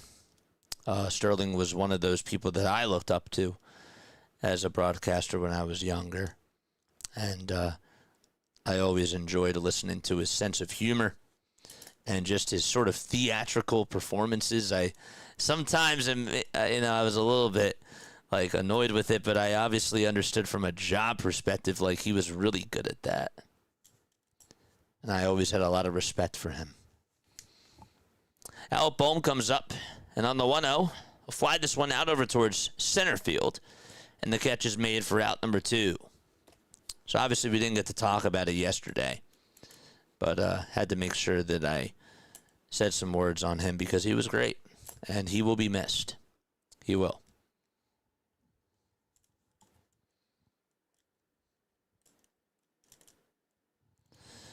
When you're considered the soundtrack for somebody's summer, that's a high honor. It really is. And he deserved everything that he had. First pitch, and that's going to be taken by Crawford for strike 1. And the 0-1, it's a sweeper that's fouled off towards the right side. And the count is 0-2. We're in the bottom of the 6th, by the way. Got a little bit confused because usually, and I should be keeping score here, but on ESPN it said end of the 6th. And I'm just thinking, well, we're going into the 7th. And now we are going on into the 7th inning as Crawford strikes out on a check swing. They appealed over at third. He shakes his head. And we are going to go to the top of the 7th right now. 1-0 Phillies. And Thomas, Geloff, and Soderstrom are going to be due on up to bat. Explorando, thank you so much for the sub over on YouTube. I really appreciate that. But yeah, he will be missed. I will always remember, he had this, the one thing that I liked about John was that he always had a very positive attitude. And that booth, when he was in that booth, as much as I was never a Yankees fan, that booth was his home. He loved being in that booth. It didn't matter what he was calling. It didn't matter what he was doing. And he made so many different connections with people all over the ballpark, all over the city. And he just loved it. And I don't know, every time I put these headsets on, I feel like I'm in my happy place. But with the way that John just was always there, and you just knew that, through good and bad times that he was there, it meant so much to all different types of people. And he had a call. It was a Luis Gonzalez walk-off base hit in the 2001 World Series, and I was like, wow. He called it like it was a Yankees walk-off, but the way that he did it, it was just so good. So, he will be missed. And don't forget, hint, hint, hint, when I usually bring up something and we go to the bottom of the 7th, that's technically key for foreshadowing. So this might be foreshadowing something. That's obviously Phillies related. Cristopher Sanchez will pitch the top of the 7th inning for the Philadelphia Phillies. And here comes Thomas to bat. And the first pitch, swing and a miss. Got a change up there. Count is 0-1. That's Colby Thomas. No balls, 1 strike. And here's the 0-1. And this ball is fouled over towards the right side.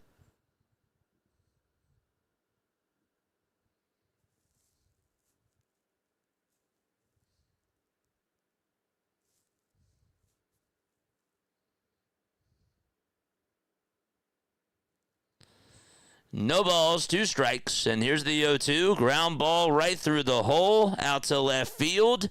and there's a leadoff single in the top of the 7th inning. It went past the dive of Bohm. It went past the dive of Turner. Nobody could get over to it. It went past the dive of everybody, and it just snuck out over to left field. Bohm didn't have a chance. Turner did have a chance, though. Ball went under his glove on the backhanded slide.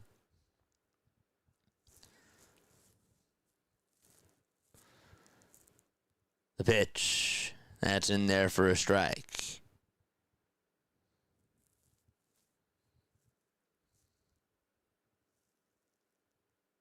Absolutely. Absolutely.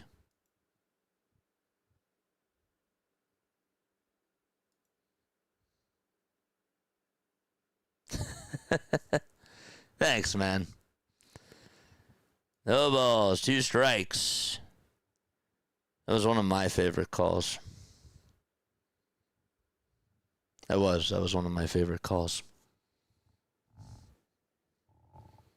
0-2 is the count, top of the 7th. Geloff in the box, and the pitch is grounded up the middle, past the dive of Stott, and out to center, and that's going to put runners on at first and second base with nobody out in the top of the 7th. That's just what the A's do. They find ways to just make contact, and they just are able to find the holes. That's what they're doing right now. Geloff got it up the middle, and Stott was shifted right behind the bag, but it got right on over towards his right side. Jaylen Brown, by the way, just got fined $50,000 for critiquing. What did they say? It was, what did they say? It was like critiquing for his comments criticizing the refs during a live stream after Game 7. The pitch, and that's taken for a ball to Tyler Soderstrom.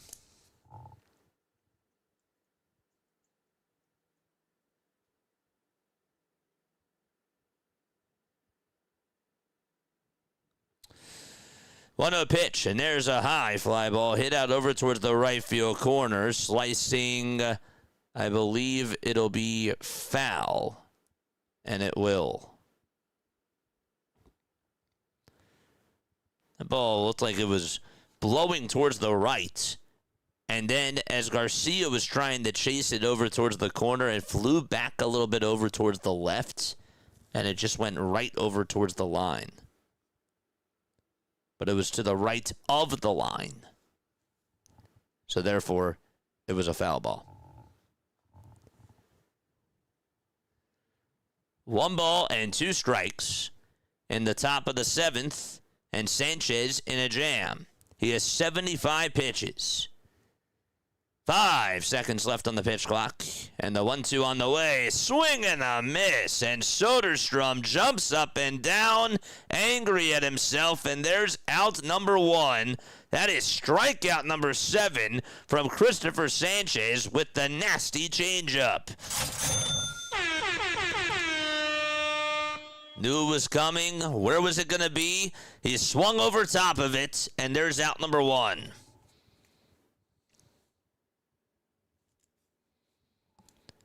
And now it's Wins who comes up, and the first pitch is grounded over to third, and Bohm has to fire it over to first, and he will, to get the second out. And the runners will advance over to second and third with 2 outs in the top of the 7th.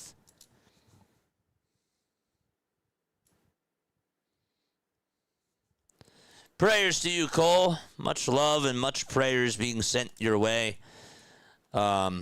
I hope everything's okay, and I am hoping for a speedy recovery for you, my friend. 2 outs, top of the 7th. Darrell Hernandez is up to bat. And Sanchez still has 1 more out to get. And the pitch, here it comes. It's a slider that catches the outside edge. And that's like the second time that he's thrown a slider on the first pitch. Regardless, it has not been many times. 0-1 is the count. Sanchez fires, and the pitch is inside and low, was a fastball. Thank you so much, Megan. I appreciate that. 1 ball, 1 strike. The 1-1 pitch, and it's in the dirt for ball 2.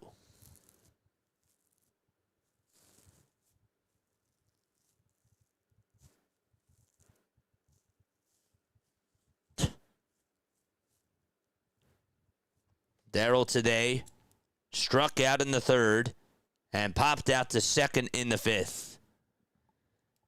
Can Sanchez get him out again? The 2-1 pitch, and that's low and inside for ball 3. The changeup is just not getting the bite in this at-bat.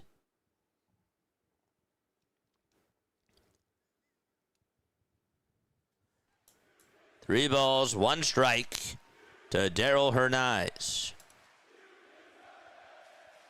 The 3-1 pitch on the way. Swing and a foul ball. Went to the sinker there. It reached 96. And Darryl just barely, and I mean barely, got a piece of it. That went just out of the glove of JT. Here comes pitch number 83 from Cristopher Sanchez. Lines up and delivers. Here's the pitch. Swing and a miss. He struck him out.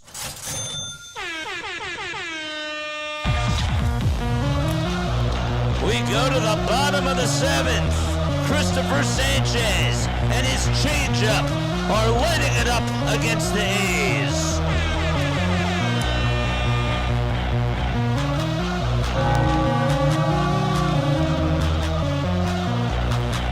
That was awesome.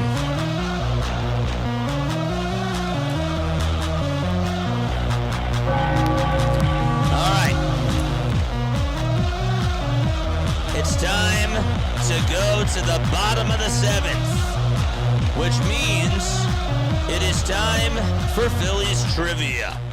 Dude, look at, he was so fired up after that strikeout. It was incredible. I'm going to ask you a Phillies trivia question, and if you get it right, you will hear this. If you get it wrong, you will hear this. So here is the question that I have for you today. So we talked about John Sterling, who passed away. He was the radio announcer for the he did radio play-by-play for the New York Yankees. John Sterling called over 5,600 games during his 36-year tenure with the Yankees, including a remarkable streak of 5,060 consecutive games. Unbelievable.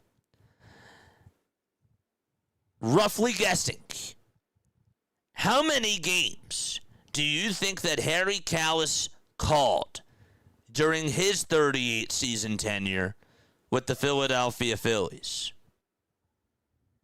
That is my question for you. It's a tougher one. But I figured, you know what, since we're talking about broadcasters, let's talk about Harry.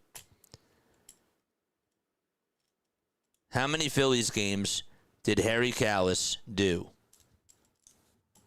Do you think? 20,000? Definitely not that high. 5,800. That is close. The pitch is lined out over to left field from Turner, and that's going to get down for a base hit. And so Turner's going to head on over to second base, and he is going to go on over to second. And so Turner gets on with a leadoff double in the bottom of the 7th. That's really close. 6,000. I'm going to give it to you. I'm going to give it to you. I'm going to give it to the people that said 6,000. Not the best one on my end, but I wanted to keep it sort of related to it. So, yes, 6,000, I'll give you that. 5,388, I'll give you that. I will give you close to 5,800. 5,800. I'll give you that. Harry Kalas did 6,037 Philadelphia Phillies games during his 38-season tenure. Here comes Kyle. The pitch is fouled away. He called 6 no-hitters, 3 World Series, and obviously had a lot of iconic Phillies moments. 6,037. Callie's mom. The 0-2 pitch. Swing and a miss, and Kyle Schwarber is down on strikes. Good morning, good afternoon, and good night to Kyle Schwarber.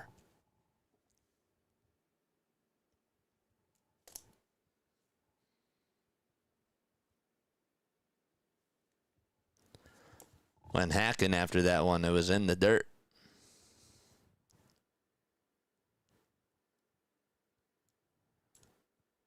Doc is here. What's up, Doc? How you doing? What's going on, Doc? Here comes Harper, and the first pitch is way inside, and going on over to third base is going to be Trey Turner. Harper was looking right at Mark Leiter Jr. He's like, nah, don't you dare try to hit me. 1 ball and no strikes. The good news is that Turner's now 90 feet away from scoring. Harper has 2 hits, including a single and a solo home run. The infield is now playing a little bit more in. And the 1-0 is grounded foul over towards the Phillies dugouts. Bryce Harper is batting .303 with 3 homers and 10 RBI in the 7th inning or later this season. He has his white and green batting gloves on. And Leiter kicks, deals, and the pitch is down for ball 2. We are 76 subscribers away from getting to 10,000 subscribers. Let's go. 2 balls, 1 strike to Bryce Harper. And the 2-1 delivery is going to bounce in the dirt again for ball 3.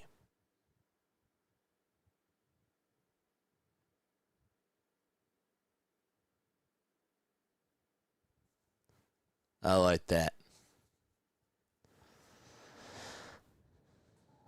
3-1 is the count to Bryce Harper.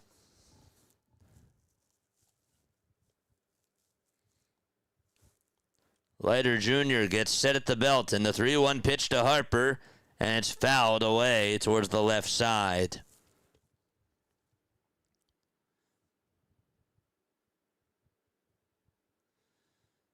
Adolis Garcia is sort of jogging in place and jumping up and down in the on-deck circle. He's just trying to stay ready. Payoff pitch to Harper, and he lays it off. Takes it outside, and that'll put runners at the corners. And Adolis Garcia doesn't have to warm up anymore. He's going to come on up to the plate right now. Let's go. That's the 3rd time tonight that Bryce has gotten on base.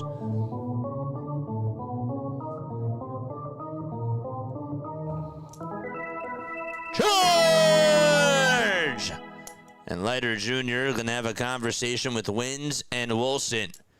Don't forget, after the game tonight, we will have our edition of MLB Diamond Zone. What is Diamond Zone, JJ?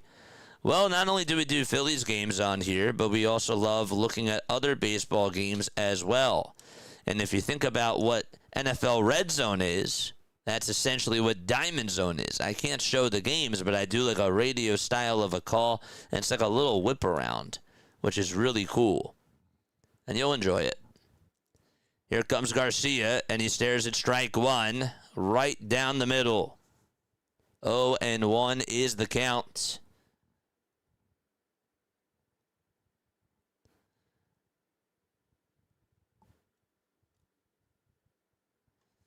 No balls, 1 strike. Baby Co Felton is here. What's up, Baby Co Felton? How you doing? 0-1 to Adolis Garcia. Turner's at third, Harper's at first, and Garcia steps on out of the box very, very quickly.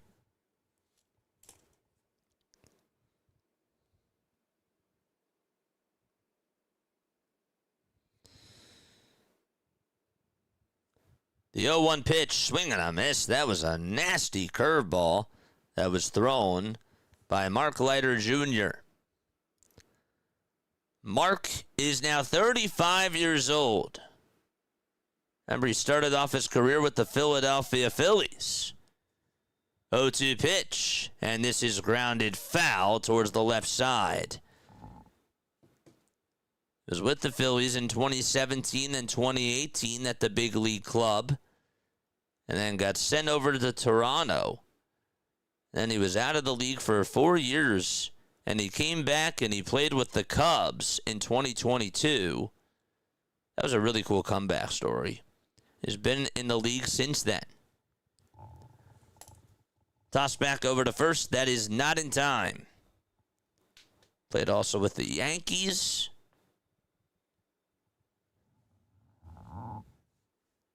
And he will face Adolis Garcia, who's 1 for 4 lifetime against him. Here's the 0-2 pitch. They try to appeal, and they'll say that he did not go.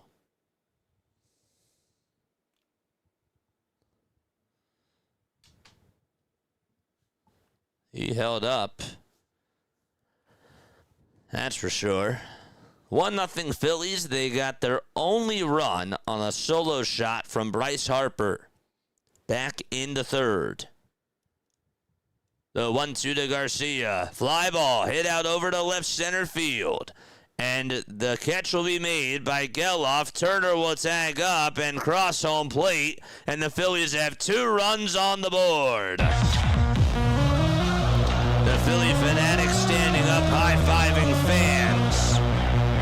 And Garcia gets high fives in the dugout as well.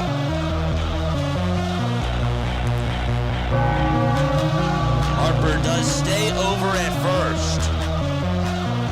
But it was well struck out to center. And a sac fly gives the Phillies a little bit more of a cushion. Brandon Marsh is in the box. And the first pitch to Marsh is a cutter that's in the zone for strike 1.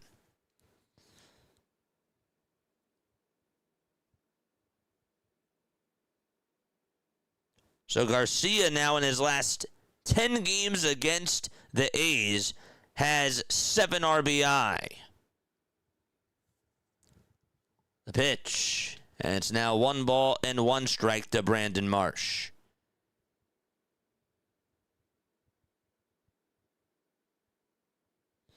Don't forget to like, don't forget to subscribe. We have 436 people watching, 180 likes as well.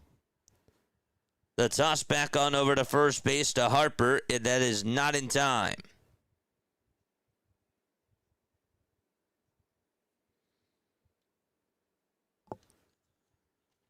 One and 1 is the count to Brandon Marsh. And the pitch, another line drive, another base hit out to right field. The hitting machine continues to produce for Philadelphia. Harper's at third, Marsh is at first. He has a red hot bat for Philadelphia. And so there's now 2 runners on with 2 outs. That was a fastball. He turned on it and just smoked it out over to right. And no chance at all for Darrell Hernandez to catch that baseball. Let's go. Brandon Marsh, man. That's his 3rd hit of the game. He is 3 for 4. He has 3 singles. And up to bat next is JT Realmuto. And we have ourselves a timeout called here as Leiter Jr. will have a conversation with his pitching coach. We are 73 subscribers away from getting to 10,000 subscribers.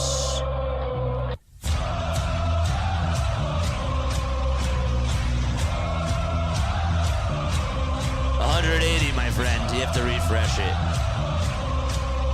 So keep smashing that thumbs up button. 2 gone, bottom of the 7th. JT in the box. The pitch to JT, and it misses downstairs. Levant Stambro, thank you so much for the sub over on YouTube. The 1-0 pitch, foul ball. G. Vanoots, thank you so much for the raid over on Twitch. I appreciate you. 1 ball, 1 strike. 2 outs here in the bottom of the 7th. JT is in the batter's box. Here's the toss back over to first, and Marsh is safe. And Tyler Ferguson is warming up in the pen. The Phillies got their 2nd run of the game in this inning on a sac fly from Adolis Garcia. Turner scored. Harper's at 3rd. Marsh is at 1st. The 1-1 to JT, and it's called a strike. The sinker caught the outside edge at the knees. And there's also 2 outs here in the bottom of the 7th as well.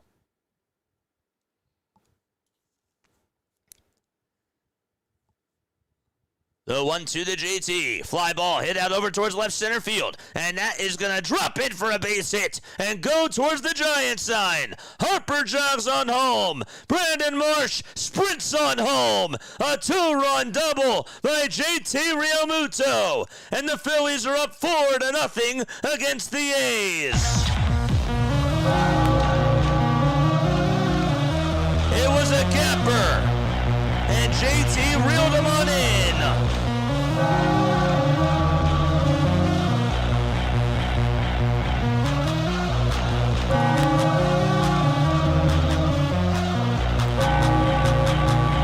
High fives all around the dugout. And that is going to do it for Mark Leiter Jr.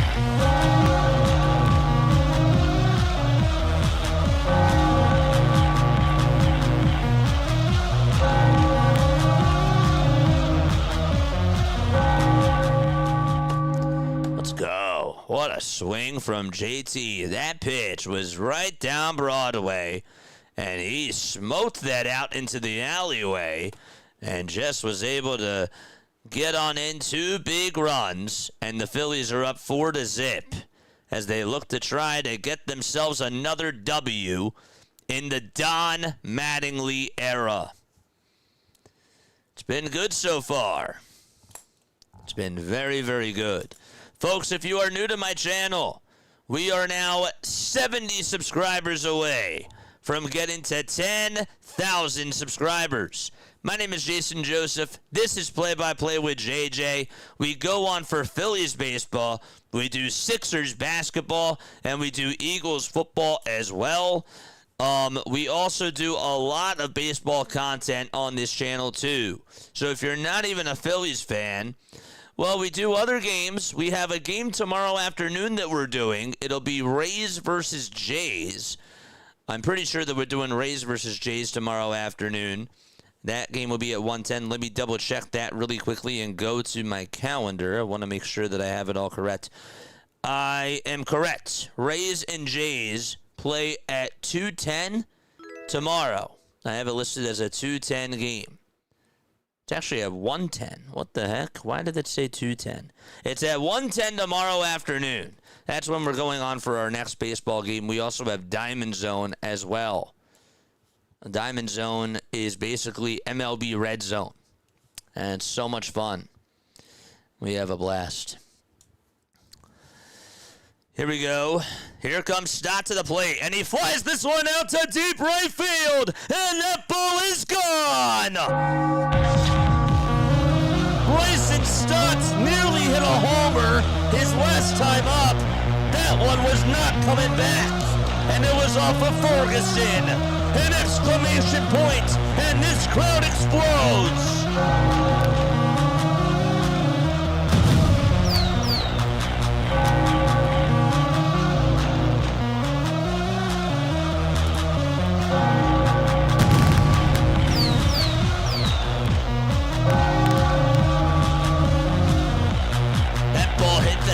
Corona sign in the second deck.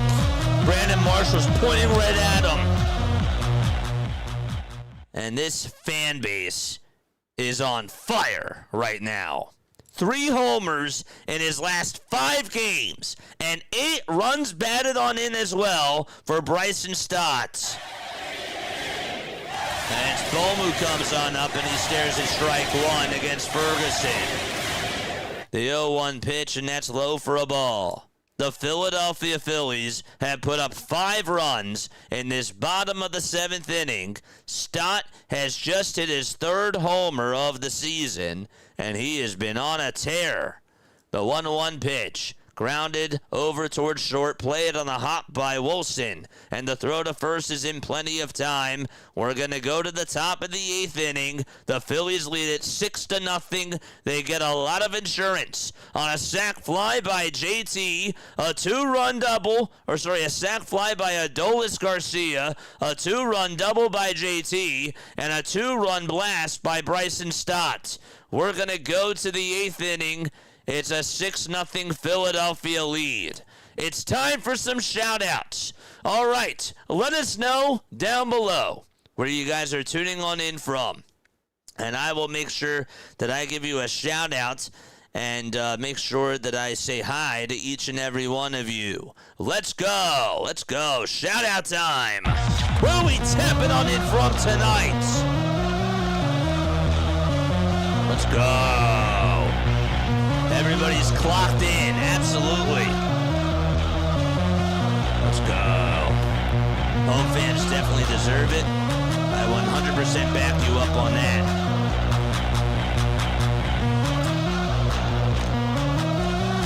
We got Cherry Hill, New Jersey, says T. Edits. What's up, T. Edits? We got Ventnor, New Jersey, says Pine Hawk. Lebanon, PA, says Cole. Let's go. Cranford, New Jersey, says David. Shout out to everybody. I'm driving on Route 422 right now. That's where Doc J's tuning on in from. Be safe. Get to your destination safely. And enjoy the rest of this game as well. King Mountain, North Carolina. I see you, Eagle Deeds. Let's go.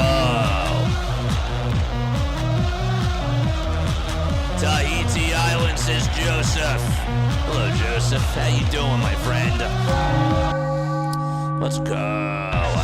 We got Ricky, New York City, says Tuber Gertrude. Thanks so much for tapping on in.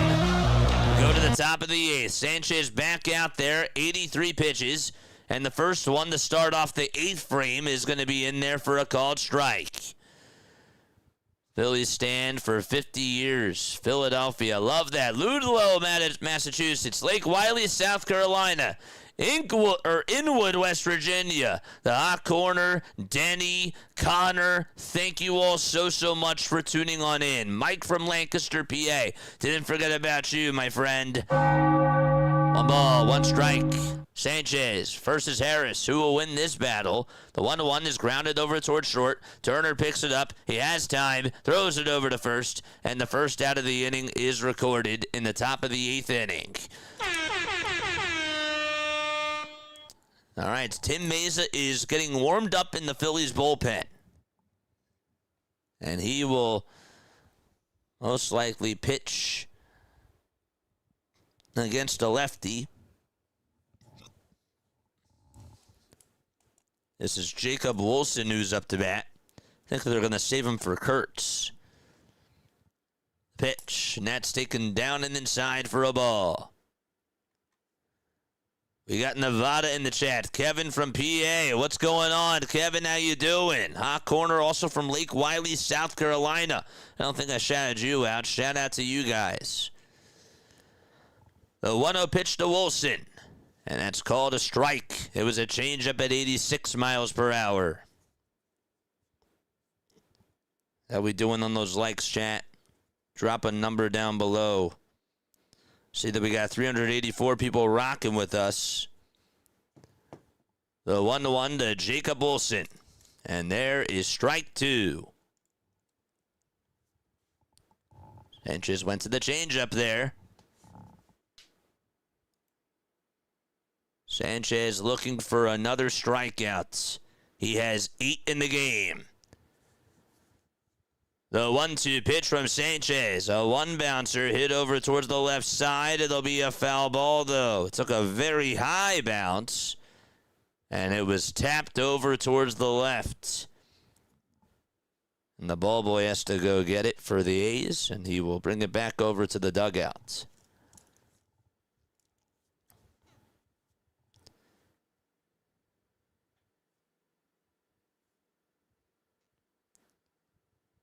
Can you say hi to my friend Oakley? She'd absolutely love it. Oakley, what's going on? 1 ball, 2 strikes. Sanchez kicks, fires, and the pitch is inside for ball 2. Shout out to Oakley. Let me give a little fist pump to Oakley. What's going on, Oakley? How you doing? Fist pump to you. Good to see you on here. 2 balls, 2 strikes. Sanchez winds up and delivers, and the pitch is down for ball 3.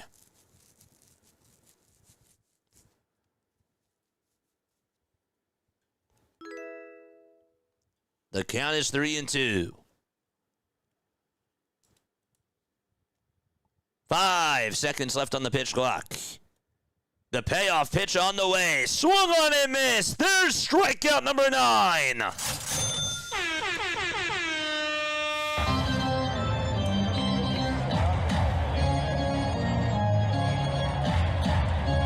He's untouchable. He is untouchable with that changeup. The way that it just dies. He stuck his tongue out, too. Oh, my goodness. He just stuck his tongue out after he looked back at the camera. Here's Brent Rooker, and he swings and misses at the sliders. Swung over top of it, and the count is 0-1. Cristopher Sanchez has struck out 9 batters in this game. 8 of them have been on the changeup. The 0-1, foul ball, and the count is 0-2. He has 95 pitches.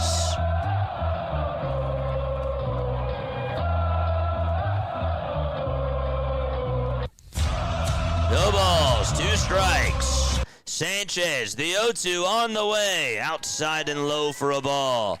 Connor with the membership, you are the man. Thank you so much.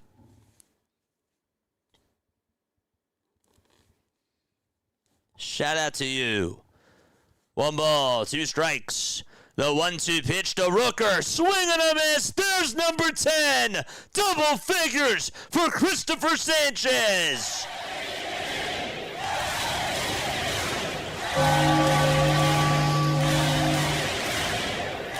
That's his 6th career start of 8+ innings pitched.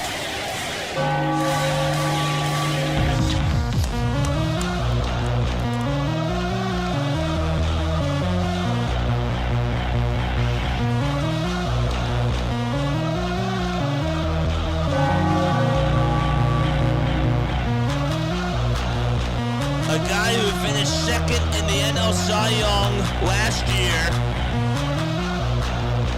and was considered one of the best pitchers in all of baseball, puts up a masterpiece of a performance out at Citizens Bank Park.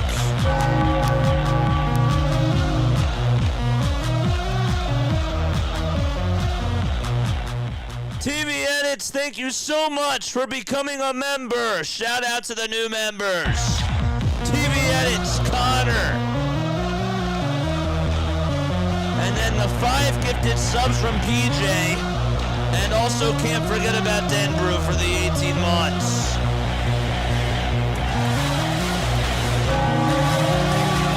Crazy.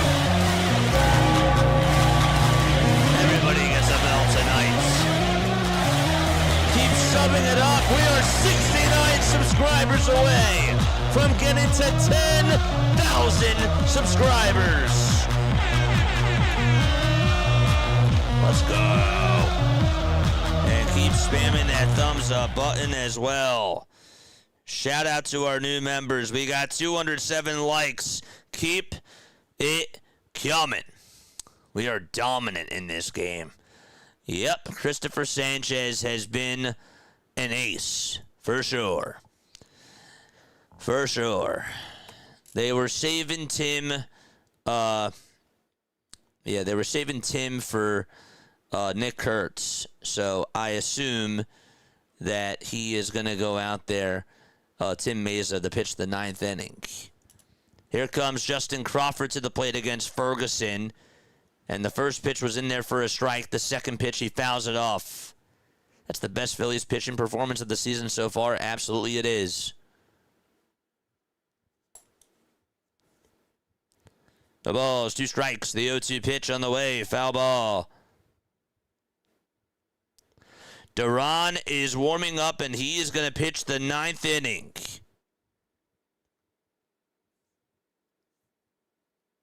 I don't really know if I like that. I don't know. Do you agree with Duran for the 9th? He's warming up. 0-2 to Crawford. Fly ball hit out over to right field, and that's going to go over the head of the right fielder. He slipped Thomas, and Crawford's going to go on over to second. As he was backpedaling, he jumped up, and he fell on his butt. And so Crawford's over at second base. He's in scoring position.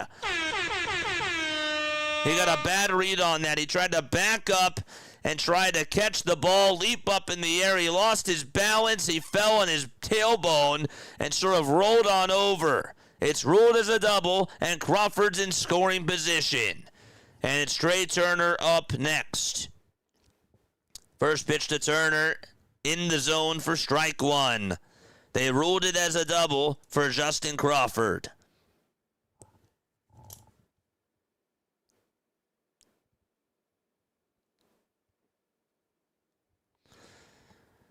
Oh, 1 pitch, and that got a piece of Turner, and he will be rewarded. Nope. Are they going to say that he swung at it?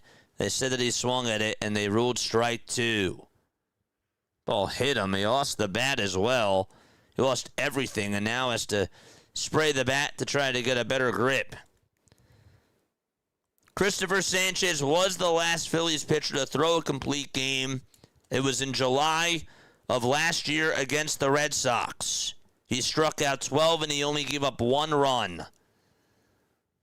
0-2, and that's outside for a ball.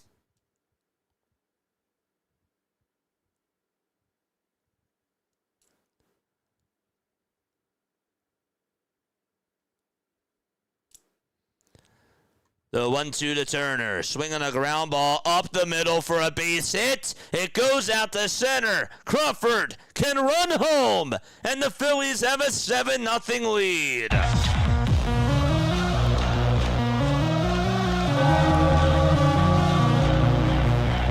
So Trey Turner, he's had himself quite a day at the plate. He hit the ball sharply 4 times. And he's gotten on base twice.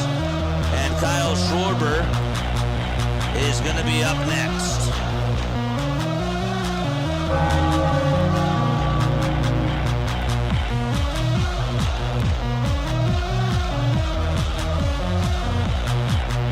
Here comes Schwarber to the plate, and the first pitch to Kyle, swing and a miss. I just got an update. This is nothing Phillies related, but Byron Buxton for the Twins. Listen to this. This guy is now homered 8 times in his last 8 games. That's unbelievable. That's insane. The ball is 1 strike to Schwarber, and there's another high fly ball hit out over to deep left center field. This is going to be caught, though, right in front of the State Farm sign, and there's the first out, and Turner has to go back over to first. It was cut off. Schwarber just missed a home run there. And there's the first out of the 8th inning. And it's Bryce Harper's turn to come on up. So here is Bryce Harper. We are now 67 subscribers away from getting to 10,000 subs.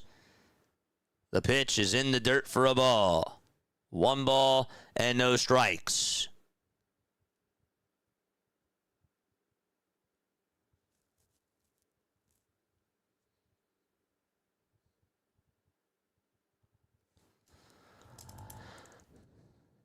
1 ball, no strikes to Bryce Harper.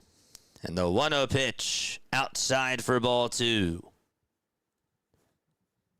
Best Phillies pitching performance of the season.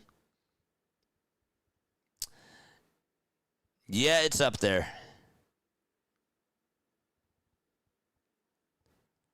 For sure. The 2-0 to Harper, foul ball. Got a fastball towards the outside edge.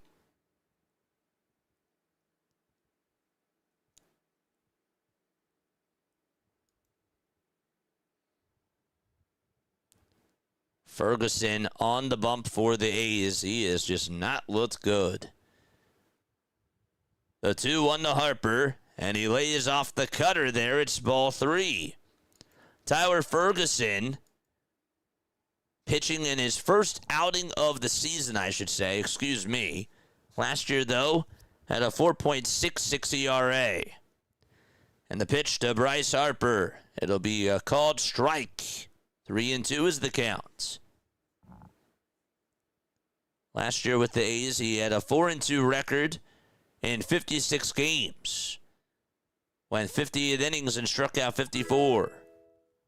The 3-2 to Harper, and there's a fly ball hit out over towards deep center field. This is going to go back towards the track, towards the wall, and it's caught! Oh my goodness, Geloff hung on to that baseball, did he? Did he hang on to it? Harper's looking. Harper's still looking. Did he drop it? And he says he doesn't have the ball, and Bryce Harper goes deep. And it's a 2-run home run. That's his second of the game. It looked like he had it at first over the wall, and I think he lost it. It's a 9-0 lead for the Phillies. Even Harper got confused. I'd love to see a replay of that. But that ball went towards the wall. Geloff. It went over his glove. It went over his glove. It just disappeared right over his glove. And Harper thought that he was out. He thought he was out. Then he looked, and then it was ruled a home run, and he just jogged.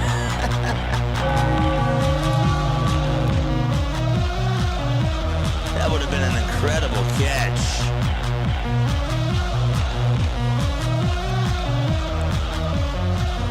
Oh, 1 pitch, and that's to Garcia. That's in the zone for a strike. It looked like he was so confident that he caught it, Geloff, and then he just smiled and he said, nope, didn't get it. But he was down for like 5 seconds.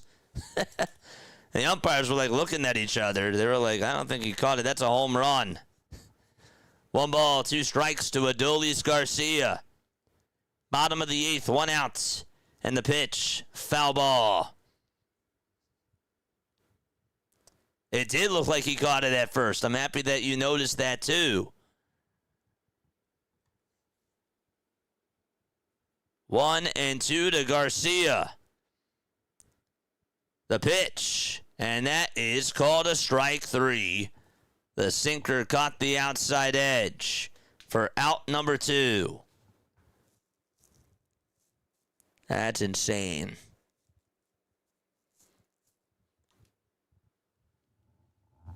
Old Man Ferguson is at it again. Hey, we have a chatter named Old Man Ferguson. I haven't even seen him. Where is he? Where's he been? Is he good? Here's the pitch to Marsh, and there's another fly ball hit out over to center field, but this is going to be caught by Geloff right in front of the warning track. We're going to go to the 9th inning. We are 16 subs away from getting to 9,950.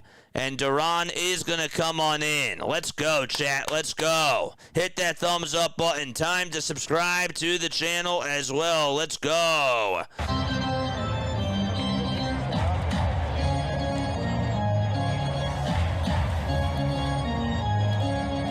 It is 9:05 p.m. Eastern Time. We have 417 people tuning on in. Make sure you guys continue to like. We have 215 likes on this channel so far. My name is Jason Joseph. This is Play by Play with JJ. We go on for Phillies baseball, Sixers basketball, and Eagles football on this channel. Tonight, we got Diamond Zone after this. We will do a post-game show right after the game is done, and you guys can call on into the post-game show. We'll definitely break this game down. And then tomorrow, we got ourselves a doubleheader. We got the Rays taking on the Blue Jays at 1:10. And then at night, we got the 76ers playing in Game 2 of the Eastern Conference semifinals against the New York Knicks. We've been covering the Sixers almost all year long.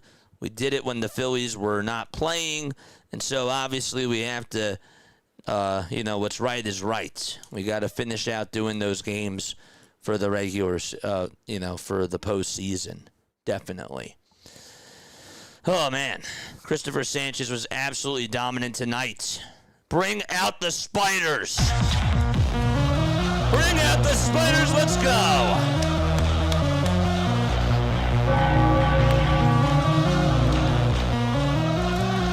It's time for Duran to come on in. The creepy crawlers. I need to see him in the chat. It's not a safe situation, but welcome back, Yohan Duran. I'm fine with them bringing him out, bringing him on in here. I really am. It's a non-safe situation. I know that he's not available for tomorrow, but get him a rep. Just get him a rep.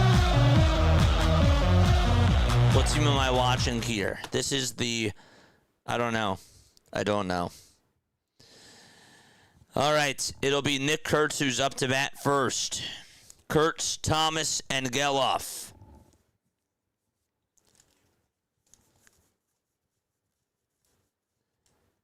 White and green and yellow batting gloves for Nick Kurtz. And on the first pitch, this is going to be lined out to right field for a base hit. Garcia plays it on the ground, and no throw made over towards first. It was a single. I don't know why the 3D was just reloading there. That made no sense. So Kurtz smacks a single out to right.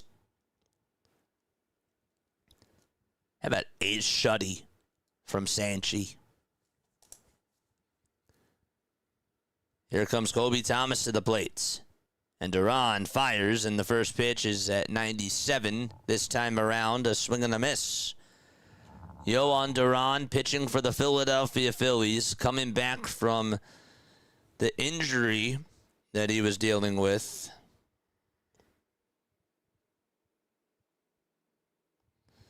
They activated him from the IL. And the 0-1 is going to be floated over towards shortstop on the bounce, and the throw over to second, there's one. The throw over to first is not in time. It took a high bouncer over towards short.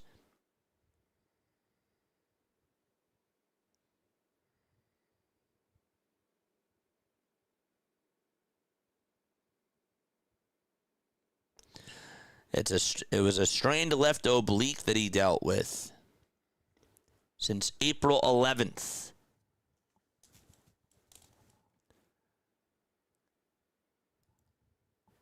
The pitch. It's down for a ball.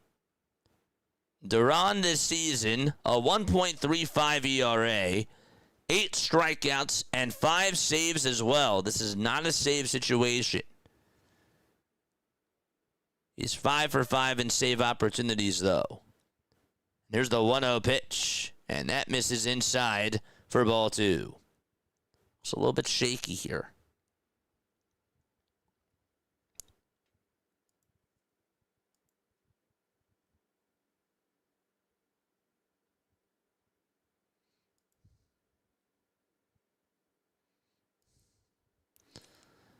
The 2-0 delivery, and that is inside and high for ball 3.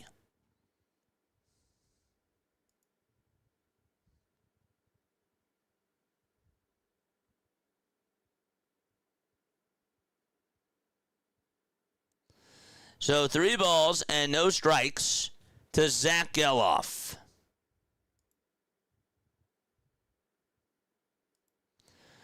The stretch and the pitch, and that misses again inside for ball 4. That was at 100 miles per hour. But a 4-pitch walk And that'll put runners over at first and second with still 1 out.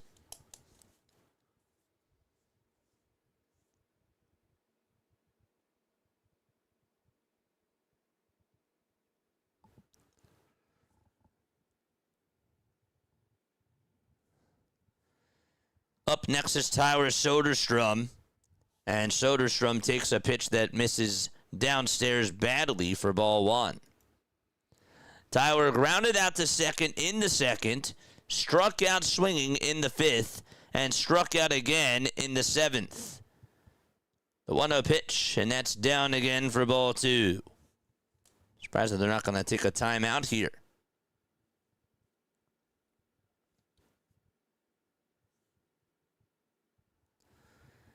2 balls, no strikes. And the 2-0 delivery, and it's down again for ball 3. It's just missing badly. He's so off targets. Duran in his career against the A's in 10 appearances is 1-1 with a 2.38 earned run average. In the 3-0, he gets the call there. That's a strike. And it was a fastball at the knees.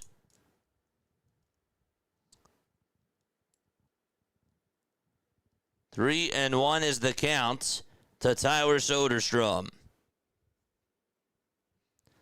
The 3-1 pitch, and that misses inside, but JT will challenge. Pitch tracks call to the strike, but there have been 2 times tonight where pitch track says one thing and ABS says the other. What's going to happen here? ABS says otherwise, and that is ball 4, and the bases are loaded. It was less than 1/10 of an inch inside. The Phillies are now out of ABS challenges. And Chase Shugart is going to warm on up in the bullpen for Philadelphia with the bases loaded in the top of the 9th with 1 away. And Caleb Cotham is going to be a part of this conference as well. Here come the other infielders, too. It was a good try. It was a good pitch. Just barely inside. So Austin Wynns will now have the bases loaded in the 9th inning here. Soderstrom is over at first. Duran has gotten an out.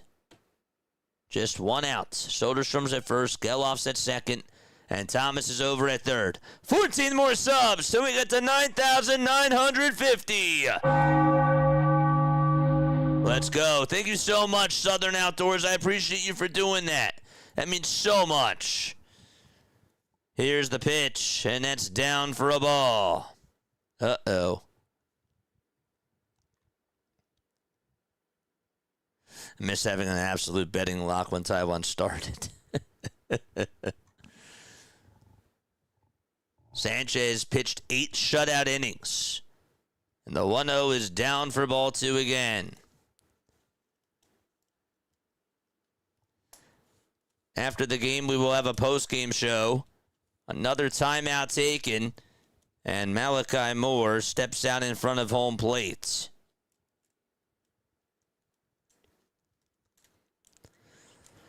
$12 more subs! And whoever subscribed to the channel, shout yourself out down below. 2-0 pitch. There's a strike right down the middle. Thank you so much, Connor. I really appreciate you. We got more baseball after this game. We'll have a post-game show first, and then we'll be back on at 10:45. The 2-1 pitch. Here it comes. Strike 2. That sweeper was caught at 90 miles per hour. Subpar 59. Thank you so much. Kempo Kid, Rose Hauk, MB. Thank you all so much for the subs over on YouTube. 2-2 is the count. Wins in the box. He's 0 for 3. The 2-2 on the way. Swing and a miss. He swung at that badly. And that was way off the plate. And he waved right on at it. There's out number 2.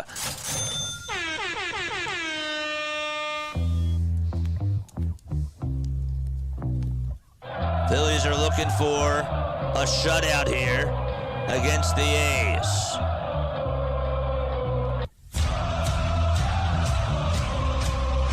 They're looking for their second shutout in a row. And here's the first pitch, and that misses down for a ball.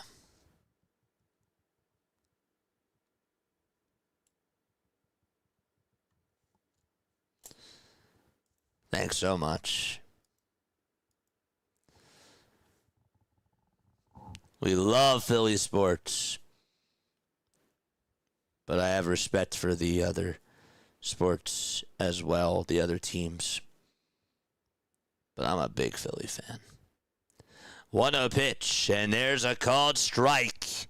It just caught the outside corner. Darell Hernandez in the box.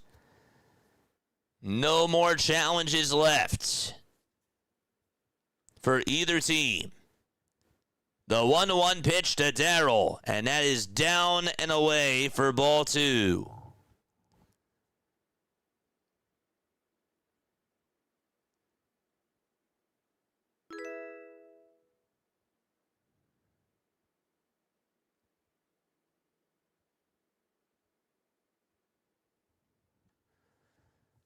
Two balls, one strike, top of the ninth, 2 away. And the 2-1 pitch, foul ball.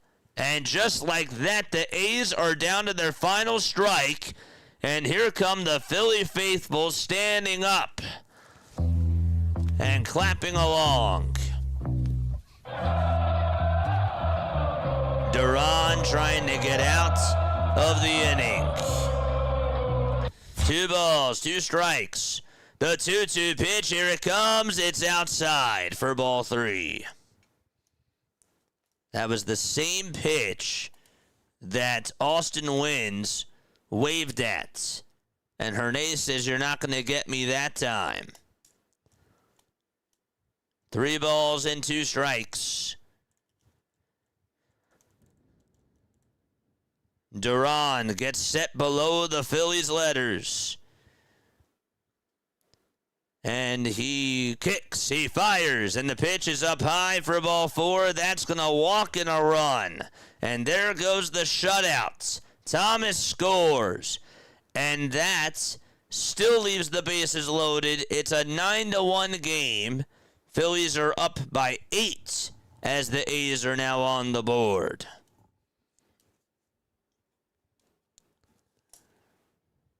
I just got an update on Twitter. The A's are on the board, all in caps. From Uprooted. They're like, and they just give us a highlight. Here's the pitch, and this will be smacked foul and out of play. 10 more subs till we get to 9,950 subscribers.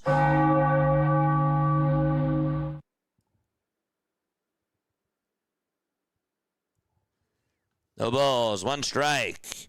This is Brett Harris up to bat. And the 0-1 should have been called a strike. It was not, though.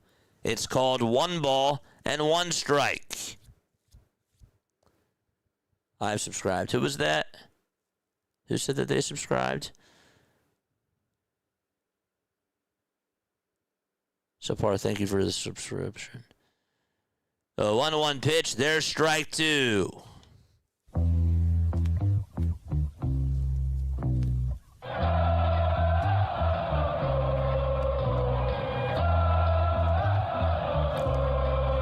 Jarf, thank you so much for being on here. Beckett, thank you. The 1-2 on the way. Strike 3 call down the pike. And the Phillies get another win in the Don Mattingly era. 9-1 is the final score. Welcome back to Ron. A sensational performance by Sanchez as well. And Bryce Harper, what a day. And what a night. The Phillies win 9-1. Ring the bell. The Philadelphia Phillies win. Time to celebrate.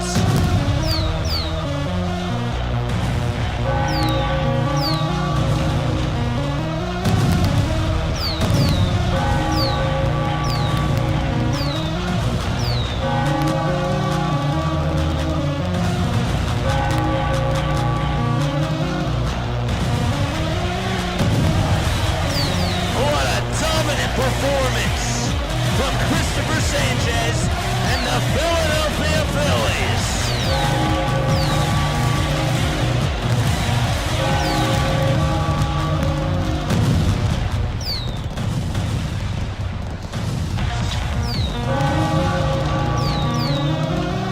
Let's go. Let's see those bells.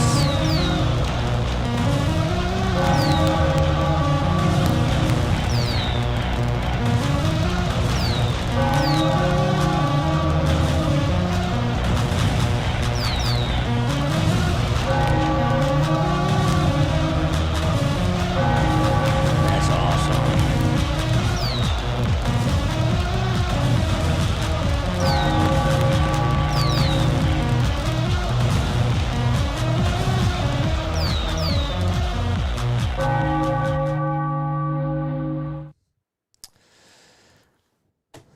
What a ball game.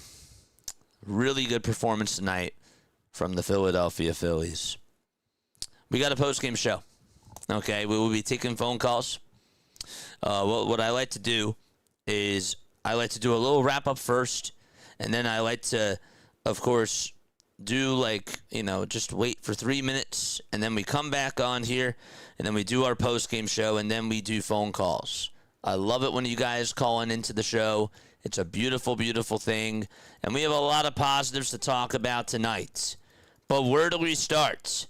We got to start with the MVP himself, and I need to see my members drop his emote down below, and that is number 61, Cristopher Sanchez. He was phenomenal. He was sensational. And he was dominant out there. Okay. I am making a petition. Cristopher Sanchez needs to start a band. Thanks. Cristopher Sanchez needs to start a band, and it needs to be called Cristopher Sanchez and the Change-Up. It has to be a band. Because that duo, Cristopher and his changeup, are just a deadly combo. They just are. We got a $2 super chat from Eagle Deeds and a $2 super chat from Connor. Connor says Oakley says hi. Eagle Deeds says thanks. Thank you guys. Thank you so much. Thank you both so much. You guys are MVPs as well. Wow. But yes, Cristopher Sanchez was an absolute dog tonight out there on the mound. It was just on. Sometimes we've been watching a lot of Sixers basketball, and when you have that shot, like when you are feeling good with that stroke, you hold your pose and you just know that it's going on in. That was the feeling that Cristopher Sanchez had tonight when he was throwing that changeup.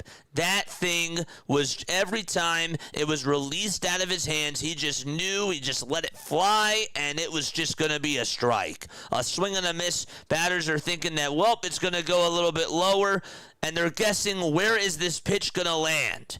And this pitch sometimes would be in the dirt. It would sometimes be over at the knees, and batters thought that it was going to be towards the middle of the zone, and then he just was able to locate those pitches perfectly. Outside corner, outside edge, like just all over. Inside edge. There was one pitch that he threw that was awesome. It was to Brent Rooker. I believe that it was a changeup on the inside edge at the knees. It was beautiful. It was great. And that's what Cristopher Sanchez provided you with tonight. It was a masterpiece.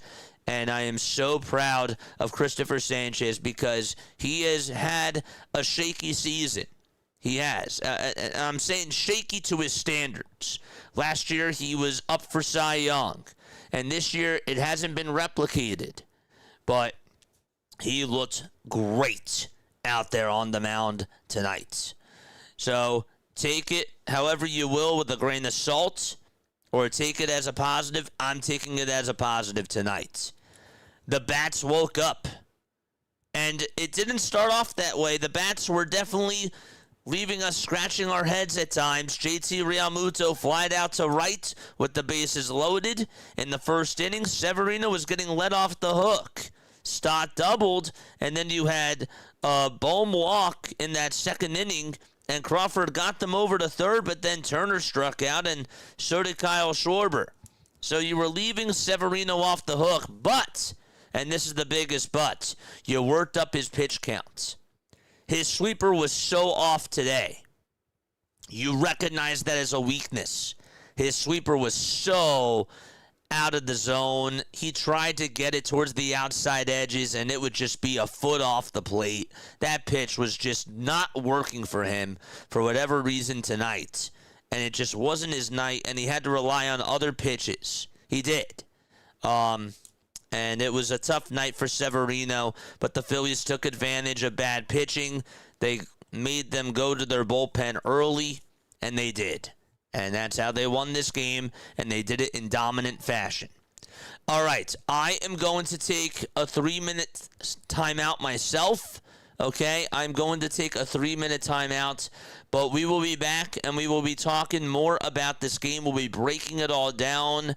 Do not go anywhere. I will see you all very, very soon. A lot of stuff to talk about, a lot of positives from this game, and things that I say to myself, that was really nice to see. Don't go anywhere. I will see you all in just a little bit because there's a lot to break down when we come back.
Graduated from Rowan University in the spring of 2022 with a sports communication and media degree.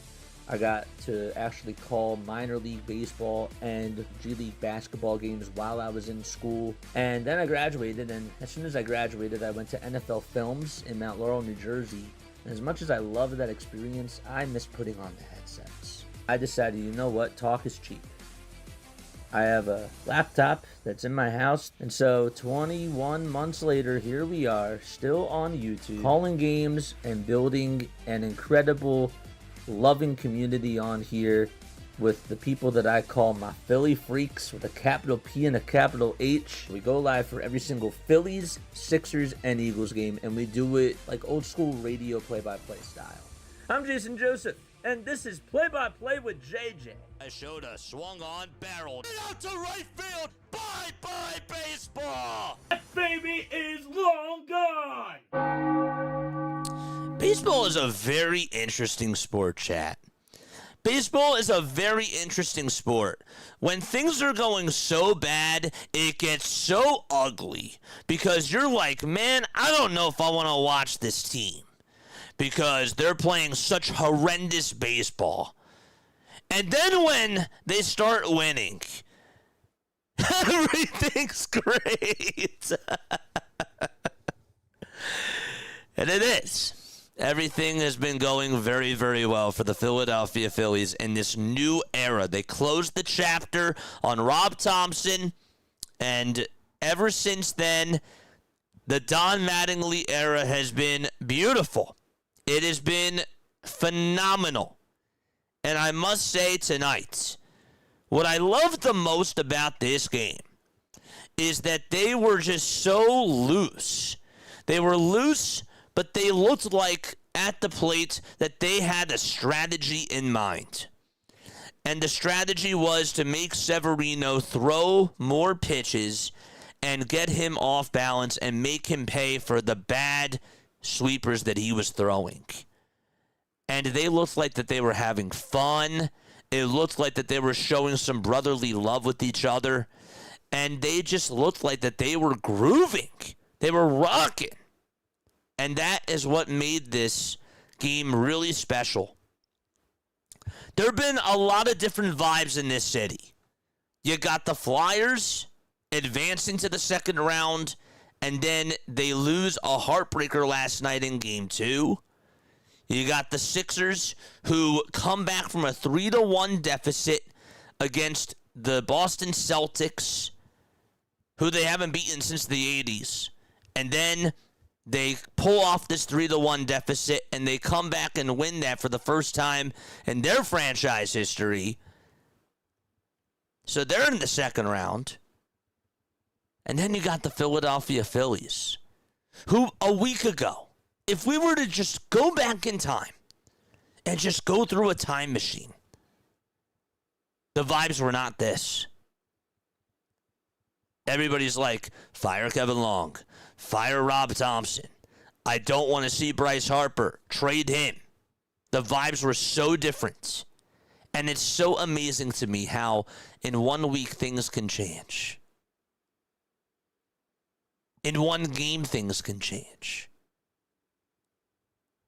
And I'm not here to tell you that the Philadelphia Phillies are going to go to the World Series. I'm not telling you that they're going to win the division. But this is what happens when you watch baseball. You celebrate the highs, and you embrace the lows. You go through the lows together. But when the going gets going, things look really nice. This game in particular, we can get to Cristopher Sanchez, and we'll get to him in a second. But Bryce Harper, Bryson Stott, and Brandon Marsh are doing damage at the plate right now. And it's awesome to see. This game actually made me think about, I said a couple of weeks ago, that there was a game that I went to, and it was when the Phillies were playing against the Marlins in 2022. They were facing Sandy, and Sandy Alcantara that year was getting so much national attention, and rightfully so. He deserved it because he was pitching at a very high level. He had like a 1.9 ERA at one point, which was just unbelievable. The Phillies had a strategy in that game against the Marlins, and they said, you know what? Okay, if we can keep this close, if we can just scratch and claw and rely on our starting pitching to just hold us for 6 innings or so, we can take on over in that 7th inning. And it was a scoreless game for a little bit of time. The Phillies then did get a run on the board. And I forget how they did it. Maybe it was a Harper homer. I forget what it was. But they really wore Sandy out by that 8th inning, and then they just attacked. When they got a couple of runners on base by playing small ball, getting the ball off the end of the bat, using the opposite field, chopping it over towards where nobody was playing, when they were doing those little things, and then they got the big hit, that's what made the Phillies so good. That's when they mentally got into your heads. And tonight, for the first time in a while, it felt like that the Philadelphia Phillies were just mentally and psychologically the better team compared to their opponents. Maybe that's just me. Maybe that's how, I don't know if others feel that way. But I thought that they were just mentally and physically the better team tonight, and they really got into the Athletics' heads. And it was such a beautiful thing to see. It was so much fun to watch. That 7th inning was unbelievable. And we'll get to that, too, in just a couple of seconds. But I really want to embrace just the swagger that this team is playing with right now. Because they have swag. Are the Athletics a great team? I think that they're a good team. They're winning the division right now. They're playing good baseball. This is a pop quiz, I said. I said that this entire series was going to be a pop quiz for them. They're not the Dodgers. They're not the Yankees. They're not a team like the Tigers when they're healthy, the Tigers. And they're not the Braves. But can they get some mojo, and can they take advantage of bad pitching? And Severino, who's been pitching pretty well over his last 2 games, came on in with confidence tonight and just lost his touch with the sweeper. It was so off the plate. When he tried to get it over towards the outside corner, it was a foot off the plate. And it just wasn't his night. It wasn't. But I've seen the Phillies let bad pitching off the hook countless and countless and countless of times. This year, it was not the case tonight. And so my question to you, chat, is this. Is this style of baseball sustainable for the Phillies? Is this style of baseball that the Philadelphia Phillies are playing with, is that sustainable? That's the question that I have for you tonight. Cristopher Sanchez was a dog.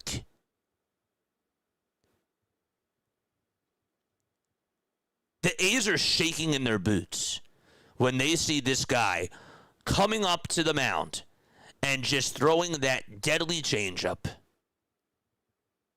When they see him reaching 97 with the sinker, that's one thing. They're like, when's that changeup coming? I was looking, it was Nick Kurtz who struck out in that 6th inning. When he struck out on that changeup, he was shaking his head. He blinked like 4 times, and he was like, wow. Like, how can I hit that? How can I hit that pitch? Not when he's on. And this is also a big credit to Cristopher Sanchez's dominance tonight also goes to JT. This guy behind the plate, and again, I don't like to disrespect Garrett Stubbs or Rafael Marchand. This is what makes JT so good at what he does. JT just behind the plate doesn't have to take timeouts, like he doesn't have to go over signs or anything. He just knows exactly where to place his pitches, and you can see him thinking right from the angle that they give us. They call it the high home angle. When you're watching it on TV and you see the mound to the plate, that's called the high home angle, for those of you who are interested in broadcasting. You see him from the high home angle, and he just looks so calm, cool, and collected. And you can see where he's about ready to set up, or where the next pitch is going to go, and where does he want it. And every pitch, almost every pitch that he threw, was right where JT wanted it. And that's a testament to how great JT is. This is why JT, I'm so happy that he ended up coming back. I didn't want him to come back, and I ate that up, because that's what he does. He calls a great game, and he gets on the same exact page with his pitchers, and he knows everybody's strengths and weaknesses. It's an art. It's a skill. And he did a perfect job tonight calling that game with Sanchez. He did. Cristopher Sanchez extended his streak of games with at least 5 innings pitched and 2 or fewer earned runs out at Citizens Bank Park tonight, says PHLY, to 19. Since 1913, his streak is tied for the second longest at any ballpark with Josh Johnson. You guys remember Josh Johnson? He played for the Marlins. That was back in 2010 to 2011. Only Oral Hershiser, who had 20 games at Dodger Stadium from 1985 to 86, had a longer streak during that time. He looks like he's a weapon out there. That's what he looked like tonight. And I have a lot of faith in Cristopher Sanchez. This was not the type of dominating performance we were getting this season from Sanchez. And now we got it tonight. And it was a nice thing to see. I thought he was going to go 9. I really did, with the way that he was pitching in that game. It was a masterpiece of a performance. He was getting everybody off balance, left and right. And I was proud. Let's get to the offense. The offense had 7 hits at one point and only put up 1 run in 6 innings. I got frustrated when JT flied out over to right. I thought that he should have gotten on. I actually thought that thing was going to go. It just died right in front of the wall. That annoyed me. The Trey Turner and the Kyle Schwarber at-bats were terrible in that second inning. And even though they were working up his pitch count, we wanted them to get a couple of runs there in those first 2 innings. And they weren't able to do so. You had bases loaded in the first. You had nobody out in the second with runners over at first and second. And then you had 1 out with runners over at second and third. And you couldn't bring home Alec Boehm. You couldn't bring home Bryson Stott. Nope, you couldn't do that. In the third inning, Bryce Harper takes this 1-2 pitch that is barely, and I mean barely, inside. There were a couple of calls tonight that pitch track said were strikes, and that ABS was like, it's barely a ball.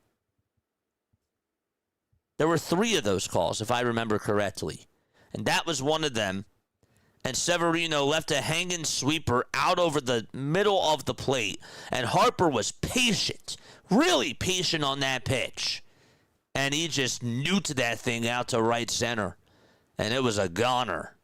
Beautiful swing. That guy is starting to heat up now. He is. He's starting to heat up now. And when he got a hold of that pitch, that looks good off the bat. That looks really good off the bat. So we go to the 7th inning. We fast forward to the 7th. Okay? Trey Turner, who at the time was 0 for 3, he was hitting the ball hard. And I thought, like, you know what? Like, I don't usually like it when people say, well, they're hitting the ball hard, so, you know, like, that matters, but like, you're not getting the results, right? Like, you could be 0 for your last 30. If you hit the ball hard, like, 10 times, you're still getting out. You're not getting the results.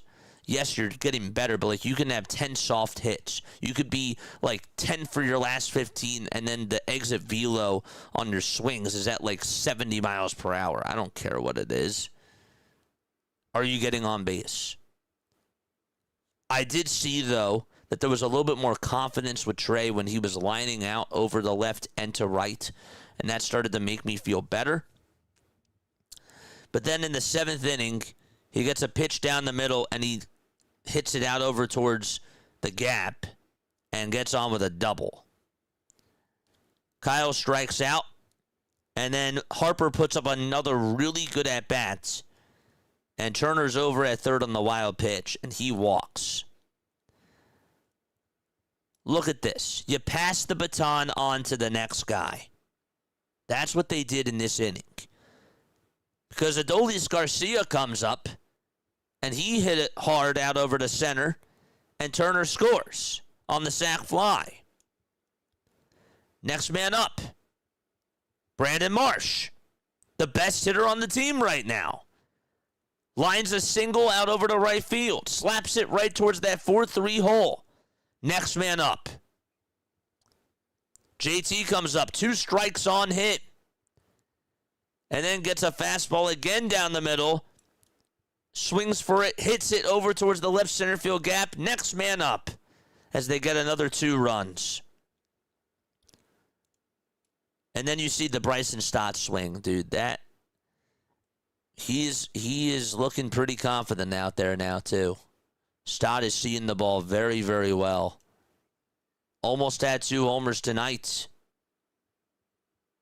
He has confidence in him now, too. It's just so interesting how the vibes have completely changed and the light switch has gone on. And Don Mattingly has taken over. Is that a coincidence, chat? Is that a coincidence?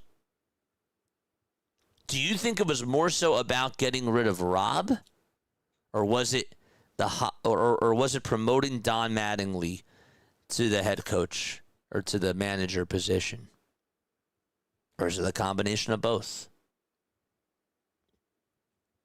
or is it nothing? Is it not that at all?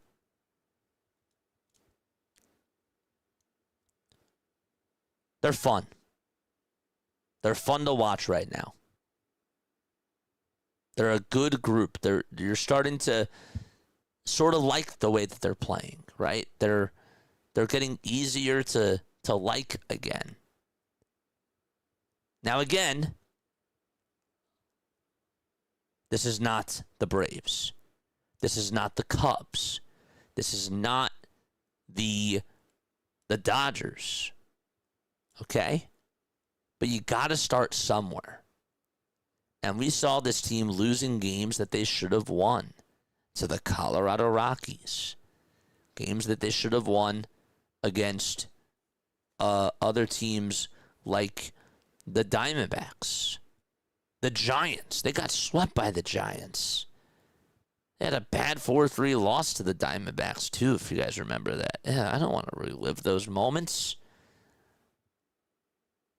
But the point is that they weren't playing this style. No. This is a little bit different. And I'm just enjoying the ride. I'm not pumping my chest. It's just a week. But I'm giving them credit where credit is due. When they play bad, I go off on them. When they play good, All right, on to the next one. Keep it going. I still give him that praise.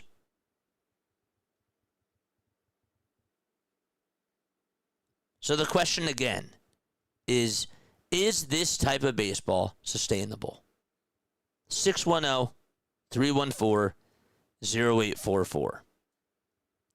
Last but not least, before I let you guys call on in, this is the last thing I wanted to say, and then I will open up those phone lines. Did I have a problem with Duran coming on in for the 9th inning? My answer to that is no. I can understand, though, that, guess what? There's people that are like, well, he's not in a safe situation here. Okay. Yes, that technically means that now, if there's a safe situation, he's unavailable for tomorrow. And I understand that argument. But when you come back from an injury,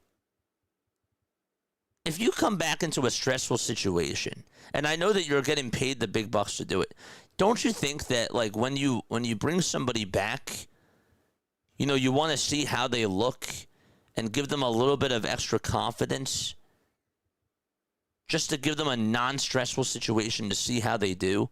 I didn't think that that was a bad idea. Now, if we're talking about taking out Cristopher Sanchez for the 9th inning, I'm with everybody in the chat. I think that he should have at least started the 9th inning. He was not going to. That's just the way that baseball is now. It is what it is. People can cry. People can complain. It's a different style of baseball. End of story. That's just how it goes. And I'm sorry. I would have had him go out there for the 9th too. But we have these conversations year in and year out. Why does the pitch count matter? Like what are they doing? What, you know? And then people just think it's one manager. No, it's just the way that the game is nowadays. That's just where we are. But was I mad at Duran coming on in, despite what Cristopher Sanchez was doing? I didn't think that it was... Again, I would have left Cristopher Sanchez out there for the 9th. I would have. That's me. But Duran coming on in, I didn't have a problem with it. He didn't look good. But that's not who he is. It's not. Gave up a couple of walks. Was missing the fastball. The splitter was a little bit off too.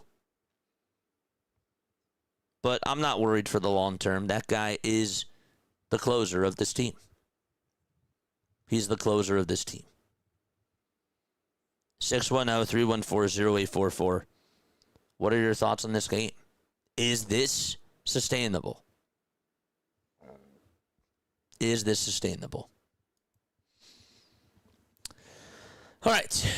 With that, we'll be taking some phone calls. So calling into the show, 9:54 p.m. Eastern Time. That is where we are.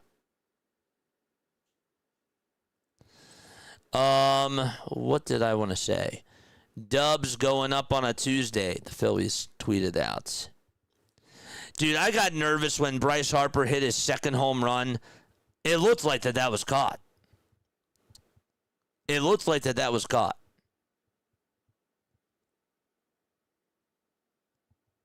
It just went on over Gelof's glove, though.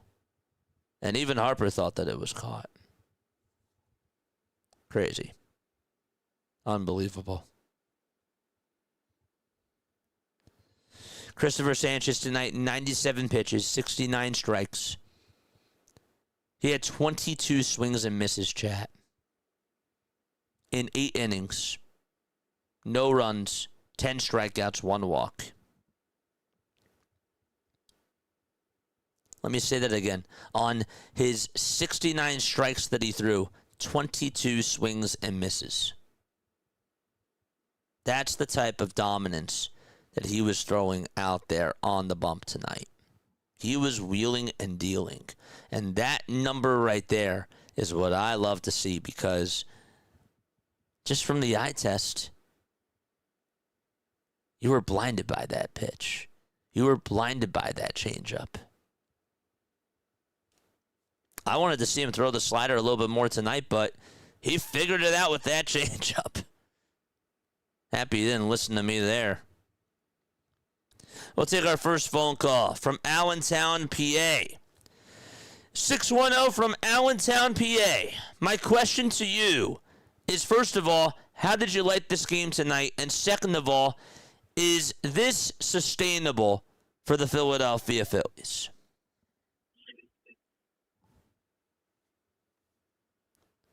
Yes. Hello? I think I lost you. We'll try to get you back on. I think you said yes, and that was it. I think you said yes. Great pitching, mix of small ball and home runs. This was a very complete game that the Philadelphia Phillies had. It was a dominating performance, and I'm very happy for this unit. This is one of those, times where we have to smile a little bit and say to ourselves, this was a nice performance. It's about time that they got something like this. All right, let's try 610 again. I don't know why it's not working. Oh, you just hung up again. You just hung on up again. All right, so we got Justin over on the line. What's going on, Justin? Is this sustainable is my question to you. Yeah, it's so weird. There's a delay. I was watching you on YouTube. What's up, Justin? Is the Phillies run sustainable right now? Yeah. I mean, they're starting to take pitches, starting to see better eyes at the plate. The pitching looks a lot better. Can you hear me? I can hear you loud and clear. Keep going. Oh, I thought you were going to ask the follow-up. I was going to wait until you finish. I mean, look. Okay. Well, I just wanted to say, at the beginning of the year, it's the first, month of the year, they didn't really perform. Most of the players are in the WBC. So I think, April showers brings May flowers. They do. They absolutely do. And my question to you is, speaking of bring May flowers, I will tell you this. Cristopher Sanchez looked like he was blossoming out there on the bump tonight. What was your favorite thing about Cristopher Sanchez? I just think he looks comfortable now. I mean, the beginning of the year, look, he pitched in the WBC. Most of these pitchers kind of pitched more than their allotment in the spring training where they should be really gearing up to go. Yeah. So, I mean, there's always a transition. It's cold here in, Philadelphia. Really, it's starting to heat up. But it's been cold. Hitting the ball when it's cold and pitching, and when it's cold, you don't really get a grip on the ball. It's a lot, Your break on your curveballs, your sliders, your off-speed pitches don't break as much, or they break a lot more because you don't have a grip. It's true. It slips right out of your hands.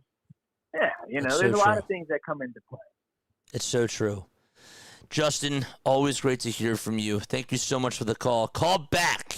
Call back more often, my friend. I thought you were going to ask another question. No, I got to keep the line moving. There's other people that are calling, my friend. I gotta keep the line going. All right. I'll talk to you later, though. All right. Well, talk to you later. Call me later.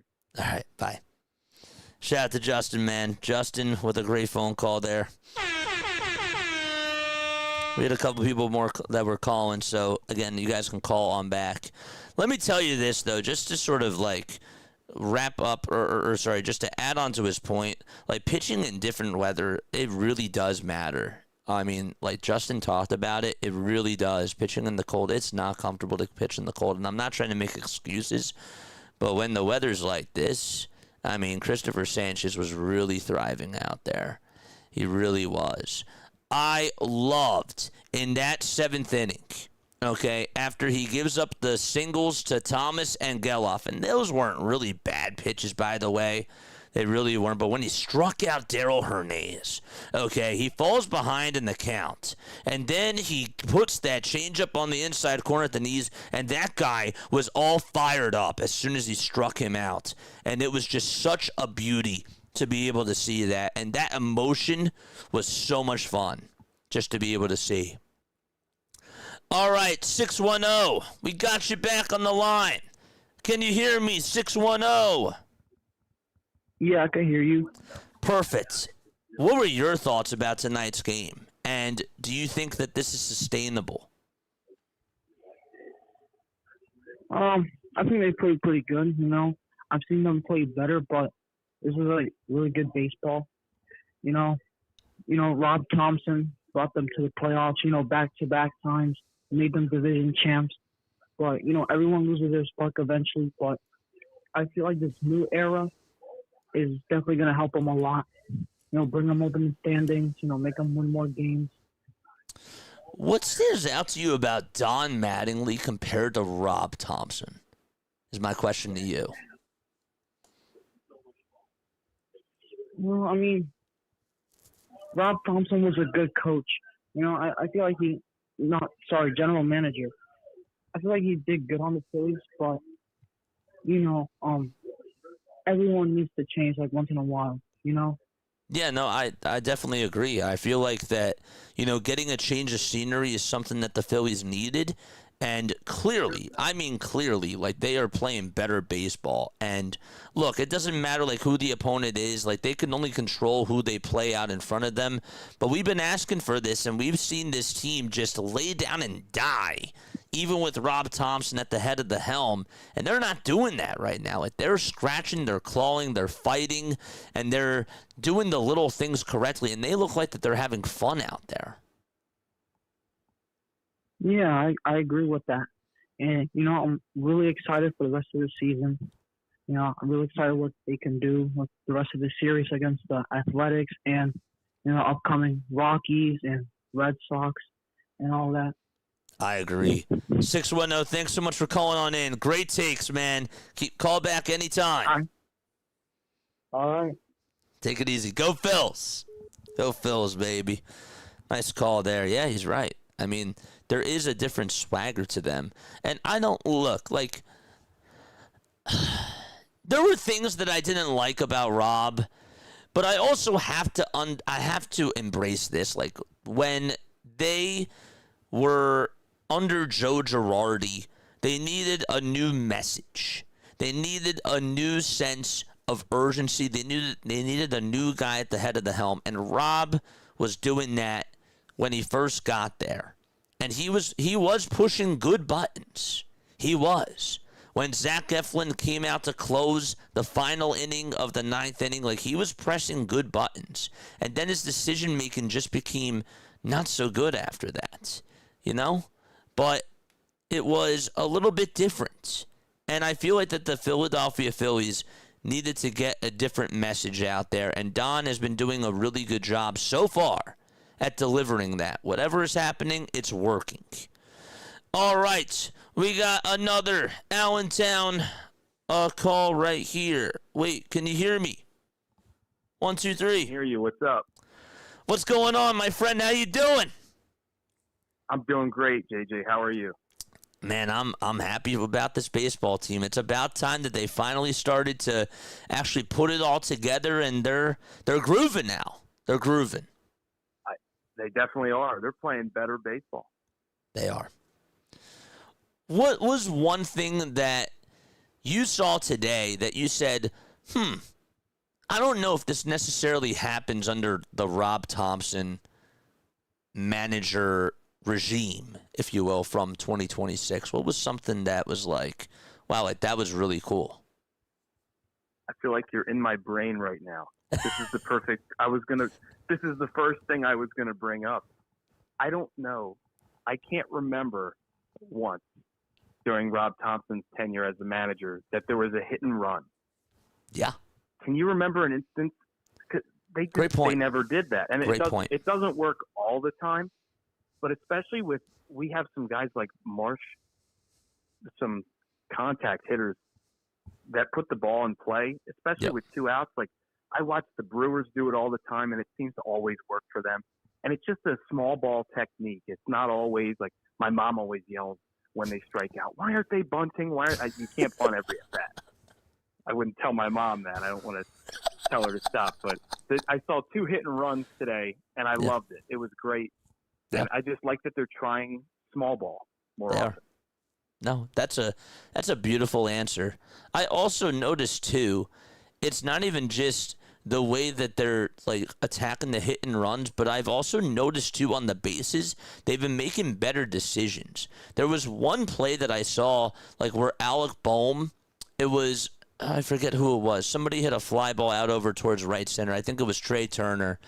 And he stayed right on over at second base, and that was the right decision for him to do that. In the past, I would see him go over to third, and this guy is just so slow, and he would have been out. Yeah.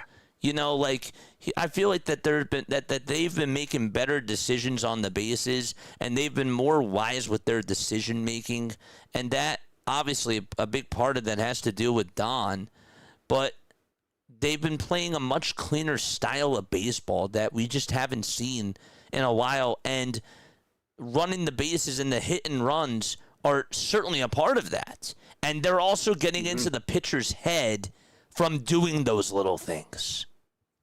And a big part of their success recently, I mean, you got to give him his flowers. Bryce Harper has had a great start to the season. A lot of people after the Dodgers series and early in the season, I mean, it's a Philly thing. People immediately, I mean, everybody's calling for coaches to get fired and players to get traded all the time. It's kind of what we do here, but we got to, in the same energy, give him his props, because the biggest thing with him, he's been cutting down on the strikeouts and making a lot more contact.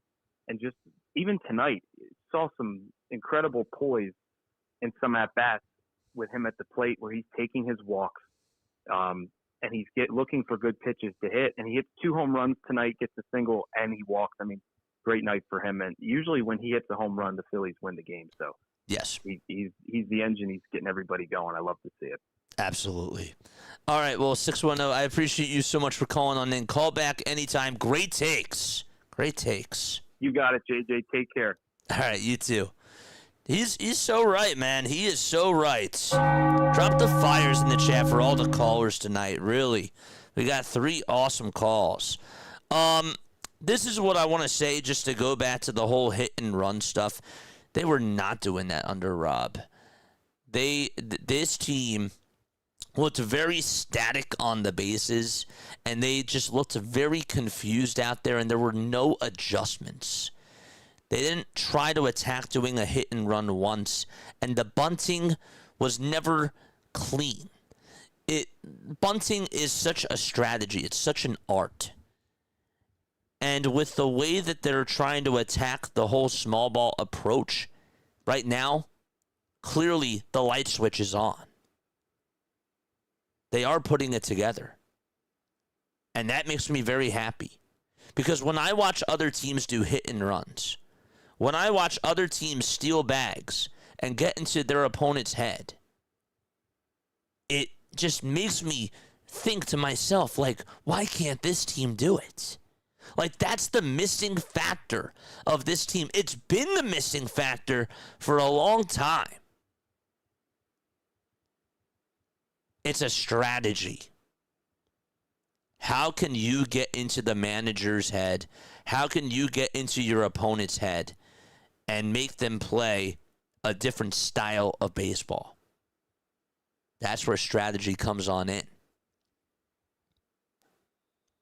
And I really thought that tonight, and even during this last week, they're trying to do that more. I saw it a lot more tonight than what I have over the season. And I'm hoping that they can keep that up, because that's an element to this team that we haven't seen. There were people that were in my chat tonight that said, who is this team? I can't recognize them. Look at the bottom of the order. Do you realize that JT went 1 for 4? He had a run scored, a double, and 2 RBI. Bryson Stott went 2 for 4 with a double, a homer, and 2 RBI. Boehm was on base twice. and went 1 for 3. And Justin Crawford went 2 for 4 with a run scored, a double, and a walk.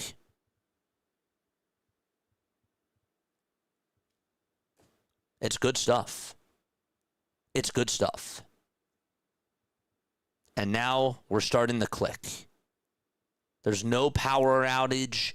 This isn't a feast or famine offense on the home runs. Yes, did they hit the long ball 3 times today? They did. But it was because of small ball that they got those extra runs. The way that they got those runs was huge. And the best part about tonight, here's the best part about tonight, chat. You didn't have to go to your bullpen. I mean, you went to Duran. That was it. Your bullpen could rest. I love that.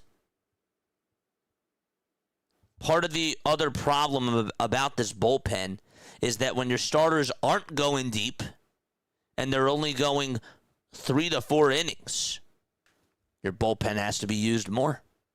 And then there's more wear and tear on the arms. The starting pitchers over their last round have been really strong for the most part. And so your bullpen got some extra rest today, and that was good. So now they're fresh for tomorrow, and you have the advantage.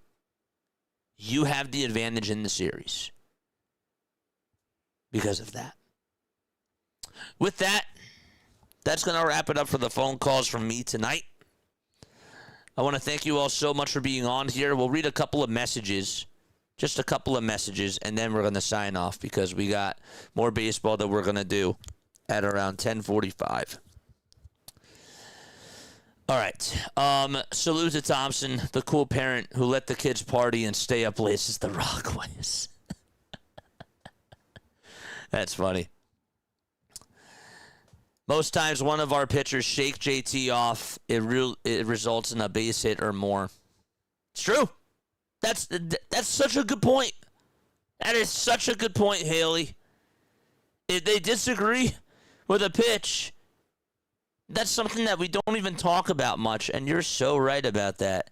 If they shake it off and they say, no, I don't want it there, I don't want it to go to that pitch, usually I'd say 7 times, I'd say 6.5 times out of 10 ends up coming back to bite them. It does. So, you're right. Sanchez should have had a complete game. Look, I would have kept him out there. He didn't look tired. He did not look tired. And I get that that's the way that the game, I get that they care about, analytics and all that stuff. I accept it, but part of me also still is like, dang. He didn't look tired. I know what I said about 20 minutes ago or 15 minutes ago, whatever it was. Sometimes I just go on these spiels. And I might act one way 1 minute and another way 15 minutes later. You get used to that.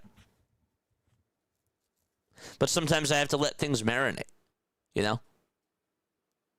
They say that sometimes you have to just let things cool down, simmer down a little bit. And I would have had him go the 9th. I would have had him go the 9th. I'm glad the team is playing better, but it's a shame Rob had to lose his job for them to do it. You know what? It's the nature of the beast. It's the nature of the business. And, Rob took one, definitely. But I do have to say, and this isn't going to get a lot of talk about either, but, Rob definitely went out with class. And what do I mean by that? Well, he didn't have to do a media availability, but he decided to show up And he did it from his phone. He wanted to speak to the media one more time. He felt like that he owed that to the players. He felt like that he owed that to the fans. And I felt like that was a class act move. I really felt that way. I think that he did that because he felt like that it was an obligation for him to be able to do that. And tell me a coach, tell me a manager that after they get fired or after they get let go of, what person does that? There's not a lot. It does say a lot about who he is. And we've never judged him to be a bad person. We were just saying it's time to move on. It's time to move on. You know? Cautiously optimistic.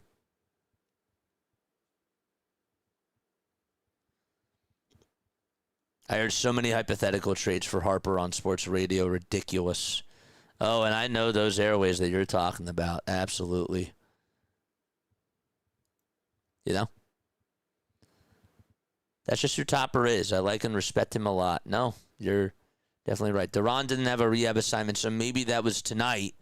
So I can see using him, and with the lead that we had, just would have made Sanchez look better career stat-wise. No, but and it's, you know, like the other thing, too, about this whole complete game stuff, about it, is that it's a feel-good thing, right? Like, it's his moment. Like, he would have wanted to go out there for the 9th inning.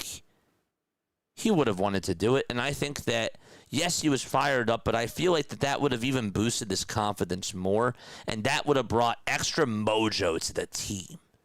Do you understand like what I'm saying? Like, they got a complete game shutout. Like, even they're even more energized. It only gives the clubhouse more positive vibes if he goes out there. Now, if he goes up a couple of, make sure that Duran's warmed up or that he's warming up in the 9th inning, that he's stretching, that's fine. That's totally okay. But let him pitch. He didn't look tired. I'm sure, and again, like I can't say this, but I'm sure that he probably didn't say anything to Don, or the translator didn't say anything about, I don't want to pitch, but